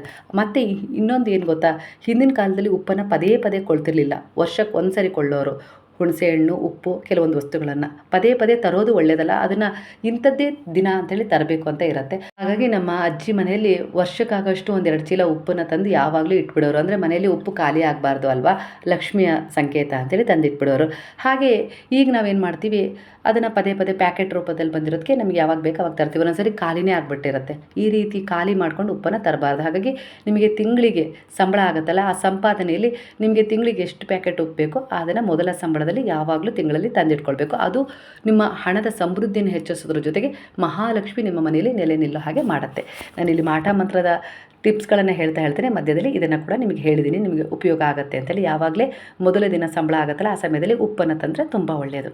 ಆದರೆ ಮಾಟ ಮಂತ್ರದ ವಿಚಾರಕ್ಕೆ ಕೆಲವು ಪರಿಹಾರಗಳನ್ನು ತಿಳಿಸ್ಬಿಡ್ತೀನಿ. ಇಷ್ಟರ ಮಟ್ಟಿಗೆ ನಾನು ನಿಮಗೆ ವ್ಯಾಖ್ಯಾನ ಮಾಡಿದ್ದೀನಿ, ಇದು ನಿಮಗೆ ಅರ್ಥ ಆಗಿದೆ ಅಂತ ಹೇಳಿ ಅಂದ್ಕೊಳ್ತೀನಿ. ಇನ್ನೂ ಏನಾದರೂ ನಿಮಗೆ ಅನುಮಾನ ಇದ್ದರೆ ಕಮೆಂಟಲ್ಲಿ ತಿಳಿಸಿ, ಮತ್ತೊಂದು ವಿಡಿಯೋ ಮಾಡಿ ಅದರಲ್ಲಿ ತಿಳಿಸ್ತೀನಿ. ಈಗ ಪರಿಹಾರ ಏನಪ್ಪ ಅಂದರೆ, ಆ ಹುಡುಗಿ ಮೊದಲೇ ಕೇಳಿದಲ್ಲ ಆ ಪ್ರಶ್ನೆಗೆ ಉತ್ತರ ಏನು ಗೊತ್ತಾ, ಅವಳು ಬಾಬಾರವರ ಸಚ್ಚರಿತ್ರೆ ಹಾಗೆ ಏನೆಲ್ಲ ಪೂಜೆ ಪುನಸ್ಕಾರಗಳನ್ನು ಮಾಡ್ತಾ ಇದ್ದಾಳಲ್ಲ ಅದು ಒಂದು ಸಕಾರಾತ್ಮಕ ಎನರ್ಜಿ. ಅವಳು ಅದನ್ನು ಅತಿ ಹೆಚ್ಚು ಪೂಜೆ ಮಾಡಿದಷ್ಟು ಪಾಸಿಟಿವ್ ಎನರ್ಜಿ ಬರ್ತಾ ಇದೆ. ಅಲ್ಲಿ ನಕಾರಾತ್ಮಕ ಎನರ್ಜಿ ಅವ್ರ ಮನೆಯಲ್ಲಿ ಈಗಾಗಲೇ ಪ್ರಭಾವ ಬೀರಿದೆ, ನೆಲೆ ಊರಿಬಿಟ್ಟಿದೆ, ಅದು ಹೋಗ್ಲಿಕ್ಕೆ ಇಷ್ಟಪಡ್ತಾ ಇಲ್ಲ. ಹಾಗಾಗಿ ಇವ್ರು ಯಾವಾಗೆಲ್ಲ ಒಳ್ಳೆಯದಕ್ಕೆ ಕನೆಕ್ಟ್ ಆಗ್ತಾರೋ, ಭಗವಂತನಿಗೆ ಕನೆಕ್ಟ್ ಆಗ್ತಾರೋ, ಆ ಗುರುವಿಗೆ ಕನೆಕ್ಟ್ ಆಗಿ ಸೇವೆ ಮಾಡೋಕ್ಕೆ ಹೋಗ್ತಾರಲ್ಲ, ಆ ಗುರುವಿನ ಸಕಾರಾತ್ಮಕ ಬೆಳಕು ಆ ಒಂದು ನೆಗೆಟಿವ್ ಎನರ್ಜಿನ ಸುಡ್ತಾ ಇರುತ್ತೆ. ಹಾಗಾಗಿ ಅದಕ್ಕೆ ತುಂಬ ನೋವಾಗುತ್ತೆ. ಇಲ್ಲಿಂದ ಹೋಗೋಕ್ಕೆ ಅದಕ್ಕೆ ಇಷ್ಟ ಇಲ್ಲ, ಯಾಕಂದರೆ ಅದು ನೆಲೆ ಊರಿಬಿಟ್ಟಿದೆ ಅಲ್ಲಿ. ಈಗ ಇದ್ದಕ್ಕಿದ್ದಾಗೆ ಇವರಲ್ಲಿ ಆದ ಬದಲಾವಣೆ ನಕಾರಾತ್ಮಕತೆಯನ್ನು ತೆಗೆದುಹಾಕ್ತಾ ಇದೆ, ಸಕಾರಾತ್ಮಕತೆಯನ್ನು ವೃದ್ಧಿಸ್ಕೊಳ್ತಾ ಇದೆ ಅಂತ ಹೇಳೋದು ಗೊತ್ತಾದ ತಕ್ಷಣ ಅದು ಅನೇಕ ರೀತಿಯಲ್ಲಿ ತೊಂದರೆ ಆಗೋದು. ಅಂದರೆ ಎಡ್ಬೋದು, ರಕ್ತ ಬರೋದು, ಮನೇಲಿ ಕಿರಿಕಿರಿ ಆಗೋದು, ಜಗಳ ಆಗೋದು, ಏನೋ ಸಮಸ್ಯೆ ಆಗೋದು, ಬೀಳೋದು ಹೇಳೋದು ಮಾಡಿ ನಿಮ್ಮನ್ನು ಹೆದರಿಸುತ್ತೆ. ಅಂದರೆ ನೀವು ಮಾಡ್ತಾ ಇರೋ ಪೂಜೆ ಪುನಸ್ಕಾರದಿಂದ ಇದಾಗ್ತಾ ಇರೋದು ಹಿಂದೆ ಸರಿರಿ ಅನ್ನೋ ರೀತಿಯಲ್ಲಿ ಹೆದರಿಸುತ್ತೆ. ಅದಕ್ಕೋಸ್ಕರನೇ ನಿಮ್ಮ ಮನೇಲಿ ಆ ರೀತಿ ಆಗ್ತಾ ಇರೋದು. ನೀವು ಬೆಂಬಿಡದೆ, ಅಂದರೆ ಆ ಗುರುವಿನಲ್ಲಿ ನಂಬಿಕೆ ಇಟ್ಟು ನಾನು ಮಾಡೇ ಮಾಡ್ತೀನಿ, ಏನಾದರೂ ಸರಿಯೇ, ಗುರು ನನ್ನ ಜೊತೆಗಿದ್ದಾರೆ ಎನ್ನುವ ದೃಢ ವಿಶ್ವಾಸದಿಂದ, ನೀವು ಯಾವ ಶಕ್ತಿಯನ್ನು ನಂಬಿದ್ರೋ ಆ ಶಕ್ತಿ ನನ್ನ ಜೊತೆಗಿದೆ ಅನ್ನುವ ದೃಢ ವಿಶ್ವಾಸದಿಂದ ನೀವು ಮುಂದುವರೆದ್ರೆ ಆ ನಕಾರಾತ್ಮಕ ಶಕ್ತಿ ಸೋಲುತ್ತೆ, ನಾಶ ಆಗುತ್ತೆ. ಹಾಗೆ ನೀವೇನು ಗುರುವನ್ನು ನಂಬಿ ಮುಂದುವರೆದಿದ್ದೀರಲ್ಲ ಆ ಶಕ್ತಿ ನಿಮ್ಮನ್ನು ಸಂರಕ್ಷಣೆ ಮಾಡಿ ಮುಂದೆ ತಗೊಂಡು ಹೋಗುತ್ತೆ. ಇದೇ ನಿಜವಾದ ವಾಸ್ತವ ಸ್ಥಿತಿ. ಅರ್ಥ ಮಾಡ್ಕೊಂಡಿದ್ದೀರಾ? ಎಲ್ಲರಿಗೂ ಅರ್ಥ ಆಗುತ್ತೆ ಇದು. ಹಾಗಾಗಿ ನಾವೇನೇ ಪೂಜೆ ಪುನಸ್ಕಾರ ಮಾಡ್ತಾ ಇದ್ದರೆ ಕೆಲವೊಂದು ಸಾರಿ ಕೆಲವ್ರು ಹೇಳ್ತಾರೆ, ಓ ಬಾಬಾರವ್ರನ್ನ ಪೂಜೆ ಮಾಡಿದೆಯಲ್ಲ ಅದಕ್ಕೆ ಹಾಗಾಗಿರಬೇಕು, ಅಯ್ಯೋ ನಮ್ಮ ಕುಲದೇವ್ರನ್ನ ಪೂಜೆ ಮಾಡಬೇಕಾಗಿತ್ತು, ನೀನು ಬೇರೆ ದೇವ್ರನ್ನ ಪೂಜೆ ಮಾಡಿಬಿಟ್ಟೆಲ್ಲ ಅದಕ್ಕೆ ನಿಮಗೆ ಈ ರೀತಿ ತೊಂದರೆ ಆಗಿದ್ದು, ಅದಕ್ಕೆ ಈ ರೀತಿ ಸಮಸ್ಯೆ ಆಗಿದ್ದು. ಅದೆಲ್ಲ ಮೂಢನಂಬಿಕೆ. ಶಕ್ತಿಯ ಮೂಲ ಒಂದೇ, ಬ್ರಹ್ಮಾಂಡದ ಕಣ ನಾವು, ಭಗವಂತನ ಅಂಶ ನಾವು ಅಂದಮೇಲೆ ಇಲ್ಲಿ ಎಲ್ಲ ಯಾವುದೇ ಒಂದು ಶಕ್ತಿಯನ್ನು ಪೂಜೆ ಮಾಡಿದರೂ ಕೂಡ ಅದು ಒಂದು ಒಳ್ಳೆಯದೇ ಅಲ್ವಾ. ಯಾವುದೇ ಒಂದು ಕೆಟ್ಟ ಶಕ್ತಿಯನ್ನು, ಕ್ಷುದ್ರ ಶಕ್ತಿಯನ್ನು ಪೂಜೆ ಮಾಡಿದರೂ ಕೂಡ ಅದು ಒಂದೇ. ಅಲ್ವಾ? ನಿಮ್ಗೆ ಯಾವ್ದು ಬೇಕಿಲ್ಲಿ, ರಾಕ್ಷಸ ಶಕ್ತಿ ಬೇಕೋ ದೈವಿಕ ಶಕ್ತಿ ಬೇಕು ಅನ್ನೋದನ್ನು ನೀವು ಆಯ್ಕೆ ಮಾಡ್ಕೊಳ್ಬೇಕಷ್ಟೇ. ನಿಮ್ಮ ಕುಲದೇವರನ್ನೇ ನೀವು ನಂಬಿ ನೀವು ಪೂಜೆ ಮಾಡಿದರೂ ಕೂಡ ಆ ದೇವಿಯು ಕೂಡ ನಿಮ್ಮನ್ನು ರಕ್ಷಣೆ ಮಾಡ್ತಾಳೆ, ಯಾಕಂದರೆ ಅವರು ನಿಮ್ಮ ಕುಲದ ದೇವತೆ ಆಗಿರ್ತಾರೆ. ಆದರೆ ಗುರು ಮಾತ್ರ ಇಲ್ಲಿ ನೀವು ಒಬ್ಬರನ್ನೇ ಆಯ್ಕೆ ಮಾಡ್ಕೊಳ್ಬೇಕು. ಆ ಗುರುವಿನ ಮಾರ್ಗದರ್ಶನದೊಂದಿಗೆ ನೀವು ಸಾಕ್ತಾ ಹೋದರೆ ಯಾವುದು ಯಾವ ಸಮಯದಲ್ಲಿ ಹೇಗಾಗಬೇಕು ಅನ್ನೋದನ್ನು ಮಾರ್ಗದರ್ಶನ ಮಾಡ್ತಾ ಹೋಗ್ತಾರೆ. ನೀವು ಕುಲದೇವರನ್ನು ಮರೆತರೆ ಅಲ್ಲಿ ಹೋಗಲಿಕ್ಕೆ ಅವರೇ ಅವಕಾಶ ಮಾಡಿಕೊಡ್ತಾರೆ. ಹಾಗೆ ಒಟ್ಟಾರೆಯಾಗಿ ಆ ಗುರುವಿನ ಆಶೀರ್ವಾದ ಪ್ರತಿಯೊಬ್ಬರ ಮೇಲೆ ಇರಬೇಕು. ಹಾರ ಮುನಿದರೆ ಗುರು ಕೈ ಹಿಡಿತಾರೆ, ಗುರುವೇ ಮುನಿದರೆ ಹಾರ ಕೈ ಹಿಡಿಯೋದಿಲ್ಲಂತೆ. ಹಾಗಾಗಿ ಹೇಳಿರೋದು ಭಗವಂತನಿಗಿಂತ ಹೆಚ್ಚಿನ ಸ್ಥಾನ ಗುರುಸ್ಥಾನ ಅಂತ ಹೇಳಿ. ಹಾಗಾಗಿ ಪ್ರತಿಯೊಬ್ಬರಿಗೂ ಒಬ್ಬ ಆರಾಧ್ಯ ದೈವರಾದ ಗುರು ಇರಬೇಕು. ಆದರೆ ಪದೇ ಪದೇ ಗುರುವನ್ನು ಬದಲಾವಣೆ ಮಾಡಬಾರ್ದು. ಯಾವುದೇ ಬೇರೆ ಬೇರೆ ಗುರುಗಳಿಗೆ ನೀವು ಹೋದರೂ ಕೂಡ ಅಲ್ಲಿ ಕೈ ಮುಗಿದು ನಾಮಸ್ಮರಣೆ ಮಾಡಿ ಬನ್ನಿ. ಆದರೆ ನಿಮ್ಮದೇ ಒಂದು ಇಷ್ಟ ಗುರು ಅಂತ ಇರ್ತಾರಲ್ಲ, ಅವರನ್ನು ಪದೇ ಪದೇ ಬದಲಾವಣೆ ಯಾವುದೇ ಕಾರಣಕ್ಕೂ ಮಾಡಬಾರ್ದು. ಧಾರ್ಮಿಕವಾಗಿ ಹಾಗೆ ವೈಜ್ಞಾನಿಕವಾಗಿ ಈ ಮಾಟ ಮಂತ್ರದ ಒಂದು ಪರಿಹಾರವನ್ನು ತಿಳಿಸಿದ್ದೀನಿ. ನಿಮ್ಮ ದೇಹದಲ್ಲೇ ಆಜ್ಞಾಚಕ್ರ ಬ್ಲಾಕ್ ಆಗಿಬಿಡುತ್ತೆ. ಅಂದರೆ ನಿಮ್ಮ ದೇಹದಕ್ಕೆ ಸಂಬಂಧಪಟ್ಟ ಒಂದು ಕೆಲವು ವಸ್ತುಗಳನ್ನು ಯಾರಿಗಾದರೂ ಕೊಟ್ಟಾಗ ಅವರ ಒಂದು ನೆಗೆಟಿವ್ ಪರಿಣಾಮ ನಿಮ್ಮ ಮೇಲೆ ಬೀರುತ್ತೆ. ಹೀಗಾಗಿ ನೀವು ದೈವಶಕ್ತಿಗಳಿಗೆ ಕನೆಕ್ಟ್ ಆಗಿ ಯಾವೆಲ್ಲ ರೀತಿಯಲ್ಲಿ ಪೂಜೆ ಪುನಸ್ಕಾರ ವ್ರತವನ್ನು ಮಾಡ್ತಾ ಹೋಗ್ತೀರೋ ಆಧ್ಯಾತ್ಮಿಕವಾಗಿ ನಿಮ್ಮ ಒಂದು 7 ಚಕ್ರಗಳು ಕೂಡ ಜಾಗೃತವಾಗ್ತವೆ. ಆಗ ನಿಮ್ಮ ದೈಹಿಕ ಮಾನಸಿಕ ಸ್ಥಿತಿ ಸರಿಯಾಗುತ್ತೆ. ಯಾವುದೇ ರೀತಿ ಮಾಟ ಮಂತ್ರದ ಎನರ್ಜಿ ನಿಮ್ಮ ಮೇಲೆ ಹಾನಿ ಉಂಟು ಮಾಡೋದಿಲ್ಲ. ಬೇಗನೆ ನೀವು ಸಚೇತರಾಗ್ತೀರಾ, ಅದರಿಂದ ಹೊರಗೆ ಬರ್ತೀರಾ ಅಲ್ವಾ? ಶತ್ರು ಹಾನಿ ಮಾಡೋದು ದುರ್ಬಲರ ಮೇಲೆ, ಧೈರ್ಯವಾಗಿ ಎದುರಿಸೋದ ಮೇಲೆ ಯಾವುದೇ ಕಾರಣಕ್ಕೂ ಶತ್ರು ಕೂಡ ಏನೂ ಮಾಡ್ಲಿಕ್ಕೆ ಆಗೋದಿಲ್ಲ. ಹಾಗೆ ನಕಾರಾತ್ಮಕ ಎನರ್ಜಿ ಕೂಡ ಅವನ ಮೇಲೆ ಪರಿಣಾಮ ಬೀರೋದಿಲ್ಲ. ಯಾರು ಅದಕ್ಕೆ ಮೂಲ ಸೃಷ್ಟಿಕರ್ತರಿರ್ತಾರೋ ಅವರು ಬಳಿಗೆ ಅದು ಮತ್ತೆ ಮರಳಿ ಹೋಗುತ್ತೆ. ಇಲ್ಲಿ ಸ್ಟ್ರಾಂಗ್ ಆದ ಎನರ್ಜಿ ಇದೆ ಅಂದರೆ ಮತ್ತೆ ಅದು ಏನು ಮಾಡುತ್ತೆ, ಆ ಎನರ್ಜಿ ಯಾರು ಮಾಡಿಸಿರ್ತಾರಲ್ಲ ಅವ್ರ ಹತ್ರ ಹೋಗುತ್ತೆ ಸ್ನೇಹಿತರೆ. ಹಾಗಾಗಿ ನಾವು ಯಾವಾಗಲೂ ಪಾಸಿಟಿವ್ ಆಗಿರಬೇಕು, ಹಾಗೆ ಆತ್ಮವಿಶ್ವಾಸದಿಂದ ಕೂಡಿರಬೇಕು. ಮಾಟ ಮಂತ್ರ ಎಲ್ಲವೂ ನಡೆಯುತ್ತೆ. ಇಲ್ಲಿ ಏನೂ ನಡೆಯೋದಿಲ್ಲ ಅಂತ ಹೇಳೋಕ್ಕಾಗೋದಿಲ್ಲ. ಅಂದರೆ ದೈವಶಕ್ತಿ ಇದೆ, ಹಾಗೆ ರಾಕ್ಷಸತ್ವನೂ ಇಲ್ಲಿ ಇದೆ. ಎರಡನ್ನೂ ಪರಿಗಣನೆಗೆ ತಗೊಂಡ್ರೂ ಕೂಡ ನಾವು ಪಾಸಿಟಿವ್ ಎನರ್ಜಿ ಕಡೆನೇ ಇರಬೇಕು ಯಾವಾಗಲೂ. ಅಂದರೆ ಒಳ್ಳೆಯ ದಾರಿ ಆಯ್ಕೆ ಸ್ವಲ್ಪ ತಡವಾದರೂ ಒಳ್ಳೆಯದನ್ನೇ ಕೊಡುತ್ತೆ ಅಂತಾರಲ್ಲ, ಹಾಗೆ ಅಡ್ಡ ದಾರಿಯಲ್ಲಿ ಹೋದರೆ ಬೇಗನೆ ಸಾಧನೆ ಆಗುತ್ತೆ. ಆದರೆ ಅಲ್ಲಿ ಏನಾದರೂ ಸಮಸ್ಯೆಗಳು ಬಂದಾಗ ಎದುರಿಸೋಕ್ಕಾಗೋದಿಲ್ಲ. ಹಾಗೆ ಪ್ರತಿ ಶುಕ್ರವಾರ ನಿಮ್ಮ ಮೇನ್ ಡೋರಿಗೆ ಅಂದರೆ ರಾತ್ರಿಯೇ ಸ್ವಲ್ಪ ಲವಂಗ ಚಕ್ಕೆಯನ್ನು ಒಂದು ಶುದ್ಧವಾದ ನೀರಲ್ಲಿ ನೆನೆಸ್ಬಿಡಿ. ಆ ಒಂದು ನೀರಿನಿಂದ ಒಂದು ಬಟ್ಟೆ ತೊಗೊಂಡು ಇಲ್ಲ ಸ್ಪ್ರೇ ಬಾಟ್ಲು ತೊಗೊಂಡು ಅದನ್ನು ತುಂಬಿಸಿ ಮೇನ್ ಡೋರನ್ನು ಯಾವಾಗಲೂ ಒರೆಸ್ತಾ ಇರಬೇಕು ಪ್ರತಿ ಶುಕ್ರವಾರ. ಇದರಿಂದ ಶುಕ್ರ ಬಲಗೊಳ್ತಾರೆ, ಸಮೃದ್ಧಿ ಹೆಚ್ಚಾಗತ್ತೆ. ಕೆಲಸ ಕಾರ್ಯಗಳು ಏನು ನಿಂತು ಹೋಗ್ತಾವಲ್ವ ಅವೆಲ್ಲವೂ ಮತ್ತೆ ಶುರುವಾಗಿ ನಿಮ್ಮ ಜೀವನದಲ್ಲಿ ಆರ್ಥಿಕ ಸ್ಥಿತಿ ಸರಿಯಾಗ್ತಾ ಹೋಗುತ್ತೆ. ದುಡಿಲಿಕ್ಕೆ ಮನಸ್ಸು ಕೂಡ ಬರುತ್ತೆ. ಹಾಗೆ ನೀವು ಗುರುವಿನ ಆರಾಧನೆ, ಕುಲದೇವರ ಆರಾಧನೆ, ಹಾಗೆ ನಿಮ್ಗೆ ಯಾವೆಲ್ಲ ಇಷ್ಟ ದೇವತೆಗಳ ಆರಾಧನೆ ಮಾಡಬೇಕು ಅನಿಸುತ್ತೋ ಅದನ್ನು ಮಾಡಬೇಕು. ಎದ್ದೇಳಲೇಬೇಕು. ಆಗೋದಿಲ್ಲ, ನೆಗೆಟಿವ್ ಎನರ್ಜಿ ಮಲಗಿಸುತ್ತೆ. ಆದರೆ ನಾನು ಎದ್ದೇಳಲೇಬೇಕು 5 ಗಂಟೆಗೆ ಎದ್ದು ದಿನನಿತ್ಯ ಬೆಳಗ್ಗೆ ಬೇಗನೆ ಎದ್ದು ಶಿಸ್ತಿನಿಂದ ಮನೆಯನ್ನು ಕಸ ಗುಡಿಸ್ಕೊಂಡು ಎದ್ದು ಒಂದು ದೇವರಿಗೆ ದೀಪ ಹಚ್ಕೊಂಡು ಉಳಿದಿದ್ದ ಕೆಲಸ ಮಾಡೋಣ ಅನ್ನೋ ರೀತಿಯಲ್ಲಿ ನೀವು ನಿರ್ಧಾರ ತಗೊಂಡ್ರೆ, ಮೊದಲು ನೀವೊಂದು ಭಗವಂತನಿಗೆ ಸೇವೆ ಸಲ್ಲಿಸುವ ಮೂಲಕ ಸಮರ್ಪಣೆಯಾಗಿ ನಿಮ್ಮ ದಿನವನ್ನು ಶುರು ಮಾಡಿದ್ರೆ ಯಾವ ರೀತಿ ಎನರ್ಜಿ ನಿಮಗೆ ಕನೆಕ್ಟ್ ಆಗುತ್ತೆ, ಹೇಗೆಲ್ಲ ನಿಮ್ಮ ಮನೆಯಲ್ಲಿ ಪರಿವರ್ತನೆ ಆಗುತ್ತೆ, ಒಳ್ಳೆಯದಾಗುತ್ತೆ. ನೀವು ಅಂದ್ಕೊಂಡಿರೋ ಕೆಲಸಗಳೆಲ್ಲವೂ ಕೈಗೂಡ್ತಾ ಹೋಗ್ತವೆ. ಹಾಗೆ ಎಲ್ಲ ಒಂದು ಒಳ್ಳೆಯದೇ ಆಗ್ತಾ ಹೋಗುತ್ತೆ. ನೀವು ಯಾವಾಗ ಆಲಸ್ಯದಿಂದ ಒಂದು ನಕಾರಾತ್ಮಕ ಎನರ್ಜಿಗೆ ಕನೆಕ್ಟ್ ಆಗ್ತಿರೋ, ಬಿಡು ನಾನು ಅಷ್ಟೆಲ್ಲ ಮಾಡಿದೆ ಏನು ಒಳ್ಳೆಯದಾಗಿಲ್ಲ ಅನ್ನೋದು ನೀವು ಸಂದೇಹ ಪಡ್ತಿರೋ ಭಗವಂತನ ಶಕ್ತಿಯ ಮೇಲೆ, ಆಗ ನಿಮಗೆ ನಿಮ್ಮ ಪೂಜೆ ಪುನಸ್ಕಾರಕ್ಕೆ ಕೊಟ್ಟ ಒಂದು ವರವನ್ನು ಅವ್ರು ಕಸ್ಕೊಳ್ಳೋದಿಲ್ಲ. ಆದರೆ ಅದರಲ್ಲಿ ಬ್ಲಾಕೇಜ್ಗಳನ್ನು ನಾವೇ ಸಂದೇಹ ಪಟ್ಟು ಮಾಡ್ಕೊಂಡಿರ್ತೀವಿ. ಹಾಗಾಗಿ ಆ ಫಲ ನಮಗೆ ಬೇಗನೆ ಸಿಗೋದಿಲ್ಲ. ನಾವು ಯಾವಾಗ ಅರ್ಥ ಮಾಡ್ಕೊಳ್ತೀವೋ ಸರಿಯಾದ ರೀತಿಯಲ್ಲಿ ಆಗ ಮಾತ್ರ ನಮಗೆ ಆ ಫಲ ಸಿಗುತ್ತೆ. ಅದು ಅರ್ಥ ಆಗಬೇಕು ಅಂದರೆ ನಮ್ಮ ಜೀವನಕ್ಕೆ ಒಬ್ಬ ಗುರು ಬರಬೇಕು ಅಲ್ವಾ? ಹಾಗೆ ಇನ್ನೊಂದು ಪರಿಹಾರ, ಪ್ರತಿ ಹುಣ್ಣಿಮೆ ಪ್ರತಿ ಅಮಾವಾಸ್ಯೆಗೆ ಮಾಡ್ಕೊಳ್ಬೇಕು. ಹಾಗೆ ಏನಪ್ಪ ಅಂದರೆ ಒಂದು ಹಳದಿ ಬಣ್ಣದ ಲಿಂಬೆಹಣ್ಣನ್ನು ತಗೊಳ್ಳಿ, 4 ಕಡೆ ಅದನ್ನು ಸೂಜಿಯಿಂದ ಚುಚ್ಚಿ ಸ್ವಲ್ಪ ತೂತ ಮಾಡ್ಕೊಳ್ಳಿ. 4 ಲವಂಗವನ್ನು ತಗೊಳ್ಳಿ, ಲವಂಗ ಮುರಿದೋಗಿರಬಾರ್ದು. ಆ ರೀತಿ ಲವಂಗವನ್ನು ತಗೊಂಡು ಆ ತೂತಗಳಿಗೆ ಚುಚ್ಚಿ ಅದನ್ನು ಮನೆಯ ಮೇನ್ ಡೋರ್ ಎದುರಿಗೆ ಕಟ್ಟಿಬಿಡಬೇಕು. ಅದನ್ನು ಹುಣ್ಣಿಮೆಗೆ ಕಟ್ಟಿದರೆ ಅಮಾವಾಸ್ಯೆ ದಿನ ಅದನ್ನು ತೆಗೆದು ಎಸ್ದು ಬಿಡಬೇಕು, ಯಾರು ತುಳಿದೇ ಇರೋ ಜಾಗಕ್ಕೆ. ಹಾಗೆ ಮತ್ತೆ ಹೊಸದೊಂದು ಅದೇ ಥರ ಮಾಡಿ ಲಿಂಬೆಹಣ್ಣನ್ನು ಕಟ್ತಾ ಬನ್ನಿ. ನೆಗೆಟಿವ್ ಎನರ್ಜಿ ನಿಮ್ಮ ಮೇಲೆ ಯಾವುದೇ ರೀತಿ ಪರಿಣಾಮ ಬೀರೋದಿಲ್ಲ. ಯಾಕಂದರೆ ಆ ಒಂದು ನೆಗೆಟಿವ್ ಪರಿಣಾಮವನ್ನು, ಎನರ್ಜಿಯ ಪರಿಣಾಮವನ್ನು ಆ ಲಿಂಬೆಹಣ್ಣು ತಡೆಯುತ್ತೆ. ಲಿಂಬೆಹಣ್ಣಿಗೆ ಅಂಥ ಶಕ್ತಿ ಇದೆ. ಹಾಗಾಗಿ ಲಿಂಬೆಹಣ್ಣನ್ನು ಯಾರಾದರೂ ಕೈಯಲ್ಲಿ ಕೊಡೋಕ್ಕೆ ಬಂದರೆ ಕೈಯಲ್ಲಿ ನೇರವಾಗಿ ತೊಗೊಳ್ಬಾರ್ದು, ಕೆಳಗಿಡಿ ನಾನು ತೊಗೊಳ್ತೀನಿ ಅನ್ನೋ ರೀತಿಯಲ್ಲಿ ತೊಗೊಳ್ಬೇಕು. ಲಿಂಬೆಹಣ್ಣಾಗಲಿ, ಉಪ್ಪಾಗಲಿ, ಸಾಸಿವೆ ಆಗಲಿ, ಎಣ್ಣೆ ಆಗಲಿ ಕೈಯಿಂದ ಕೈಗೆ ತೊಗೊಳ್ಬಾರ್ದು. ಯಾಕಂದರೆ ಕೊಡುವವರ ಎನರ್ಜಿ ಹೇಗಿರುತ್ತಲ್ಲ ಆ ವಸ್ತುಗಳ ಎನರ್ಜಿ ಹೈ ಇರುತ್ತೆ. ಹಾಗಾಗಿ ಆ ವಸ್ತು ಅದನ್ನು ಹೀರ್ಕೊಂಡು ನಮಗೆ ಟ್ರಾನ್ಸ್ಫರ್ ಮಾಡುತ್ತೆ. ಹಾಗಾಗಿ ಈ ರೀತಿ ವಸ್ತುಗಳನ್ನು ಕೈಯಿಂದ ಕೈಗೆ ಟ್ರಾನ್ಸ್ಫರ್ ಮಾಡಬೇಡಿ. ಮನೆ ಎದುರಿಗೆ ಒಂದು ತುಳಸಿಯ ಬೃಂದಾವನವನ್ನು ಅಂದರೆ ತುಳಸಿ ಗಿಡವನ್ನು ನೆಟ್ಟು ದಿನನಿತ್ಯ ತುಳಸಿಯನ್ನು ಪೂಜೆ ಮಾಡಿ. ಆದರೆ ನೀವು ಮನೆಯ ಪೂರ್ವ ದಿಕ್ಕಿಗೆ ಈ ರೀತಿ ಒಂದು ಬಿಳಿ ಎಕ್ಕೆ ಗಿಡವನ್ನು ಬೆಳೆಸಿ. ಇದರಿಂದ ಕೂಡ ನೆಗೆಟಿವ್ ಎನರ್ಜಿ ನಿಮ್ಮ ಮೇಲೆ ಪರಿಣಾಮ ಬೀರೋದಿಲ್ಲ. ಈ ಪವಿತ್ರವಾದ ಗಿಡಗಳು ಕೂಡ ನೆಗೆಟಿವ್ ಎನರ್ಜಿ ನಿಮ್ಮ ಮೇಲೆ ಹಾನಿ ಮಾಡೋದನ್ನು ತಡೆದು ತಮ್ಮ ಮೇಲೆ ತಗೊಳ್ತವೆ ಸ್ನೇಹಿತರೆ. ಹಾಗಾಗಿ ಕೆಲವೊಂದು ಸಾರಿ ತುಳಸಿ ಗಿಡ ಮನೆ ಮುಂದೆ ಒಣಗುತ್ತೆ ಅಂದರೆ ನಿಮ್ಮ ಮೇಲೆ ಯಾರೋ ನಕಾರಾತ್ಮಕ ಪ್ರಯೋಗ ಮಾಡ್ತಾ ಇರ್ತಾರೆ, ಅದು ತನ್ನ ಮೇಲೆ ತಗೊಳ್ತಾ ಇರುತ್ತೆ. ಯಾಕಂದರೆ ನಿಮ್ಮ ರಕ್ಷಣೆ ಮಾಡ್ತೀನಿ ಅನ್ನೋ ರೀತಿಯಲ್ಲಿ ಅದು ಭಾರವನ್ನು ತೊಗೊಂಡಿರುತ್ತೆ. ಯಾಕಂದರೆ ನೀವು ದಿನನಿತ್ಯ ಪೂಜೆ ಮಾಡಿ ಪ್ರಾರ್ಥನೆ ಮಾಡ್ತಾ ಇರ್ತೀರಲ್ಲ, ಹಾಗಾಗಿ ಅದು ನಿಮ್ಮನ್ನು ರಕ್ಷಣೆ ಮಾಡ್ತಾ ಇರುತ್ತೆ. ಮನೆಯಲ್ಲಿ ಪದೇ ಪದೇ ಬಲೆ ಕಟ್ತಾ ಇರೋ ಹಾಗೆ ನೋಡ್ಕೊಳ್ಬೇಕು. ಮನೆಯನ್ನು ಸ್ವಚ್ಛವಾಗಿಡಬೇಕು. ಹಾಗೆ ರಾತ್ರಿ ಊಟ ಮಾಡಿದ ಪಾತ್ರೆಗಳನ್ನು ತೊಳೆದಿಡಬೇಕು. ಮನೆ ಮತ್ತು ಮನಸ್ಸು ಎರಡೂ ಕೂಡ, ಮನುಷ್ಯ ಕೂಡ, 3 ಜನರು ಕೂಡ ಶಿಸ್ತಾಗಿ ಇರೋದನ್ನು ಕಲ್ಕೊಳ್ಬೇಕು. ಮನೆಯಲ್ಲಿ ಸಣ್ಣ ಪುಟ್ಟ ವಿಚಾರಗಳಿಗೂ ಕಿರಿಕಿರಿ ಮಾಡಿಕೊಂಡು ಜಗಳ ಮಾಡಬಾರ್ದು. ಬಾತ್ರೂಮನ್ನು ತುಂಬ ಶುದ್ಧವಾಗಿ ಇಟ್ಕೊಳ್ಬೇಕು. ಹಾಗೆ ಬಾತ್ರೂಮಲ್ಲಿ ಒಂದು ಬೌಲಲ್ಲಿ ಕಲ್ಲುಪ್ಪನ್ನು ಹಾಕಿ ಅಮಾವಾಸ್ಯೆ ಹುಣ್ಣಿಮೆಗೆ ಇಡ್ತಾ ಬರಬೇಕು. ಅದನ್ನು ಪ್ರತಿ ಹುಣ್ಣಿಮೆಗೆ ಇಟ್ಟರೆ ಅಮಾವಾಸ್ಯೆ ಹಿಂದಿನ ದಿನ ಅದನ್ನು ಬದಲಾಯಿಸಿ ಅಮಾವಾಸ್ಯೆಗೆ ಹೊಸದಾಗಿ ಇಡಿ. ಅಮಾವಾಸ್ಯೆ ದಿನ ಇಟ್ಟರೆ ಅದನ್ನು ಪ್ರತಿ ಹುಣ್ಣಿಮೆಯ ದಿನ ಅಂದರೆ ಹಿಂದಿನ ದಿನ ಬದಲಾಯಿಸಿ ಮತ್ತು ಹುಣ್ಣಿಮೆ ದಿನ ಹೊಸದಾಗಿ ಇಡಬೇಕು. ಎಲ್ಲಿ ಎಸಿಬೇಕು ಅಂದರೆ ಸಿಂಕಲ್ಲಿ ಹಾಕಿ ನೀರು ಹಾಕಿಬಿಡಿ. ಹಾಗೆ ಮನೆಯಲ್ಲಿ ದಿನನಿತ್ಯ ಪೂಜೆ ಮಾಡಿ ತುಪ್ಪದ ದೀಪಗಳನ್ನು ಬೆಳಗಿಸಿ ಲೋಬಾನದ ಹೊಗೆ ಹಿಡೀರಿ. ಎಂಥದ್ದೇ ಜಗಳ ಆಗಿರಲಿ, ಎಂಥದ್ದೇ ಸಮಸ್ಯೆ ಆಗಲಿ, ಏನೇ ಪರಿಸ್ಥಿತಿ ಎದುರಾದರೂ ಕೂಡ ಪೂಜೆ, ಪುನಸ್ಕಾರ, ವ್ರತ, ಗುರುವಿನ ಆರಾಧನೆ, ಕುಲದೇವರ ಆರಾಧನೆ, ಇಷ್ಟ ದೇವರ ಆರಾಧನೆಯನ್ನು ಎಂದಿಗೂ ಕೈ ಬಿಡಬೇಡಿ. ನಕಾರಾತ್ಮಕತೆಯನ್ನು ಸೋಲಿಸಿ ಸಕಾರಾತ್ಮಕತೆಯನ್ನು ಗೆಲ್ಲಿಸಿ.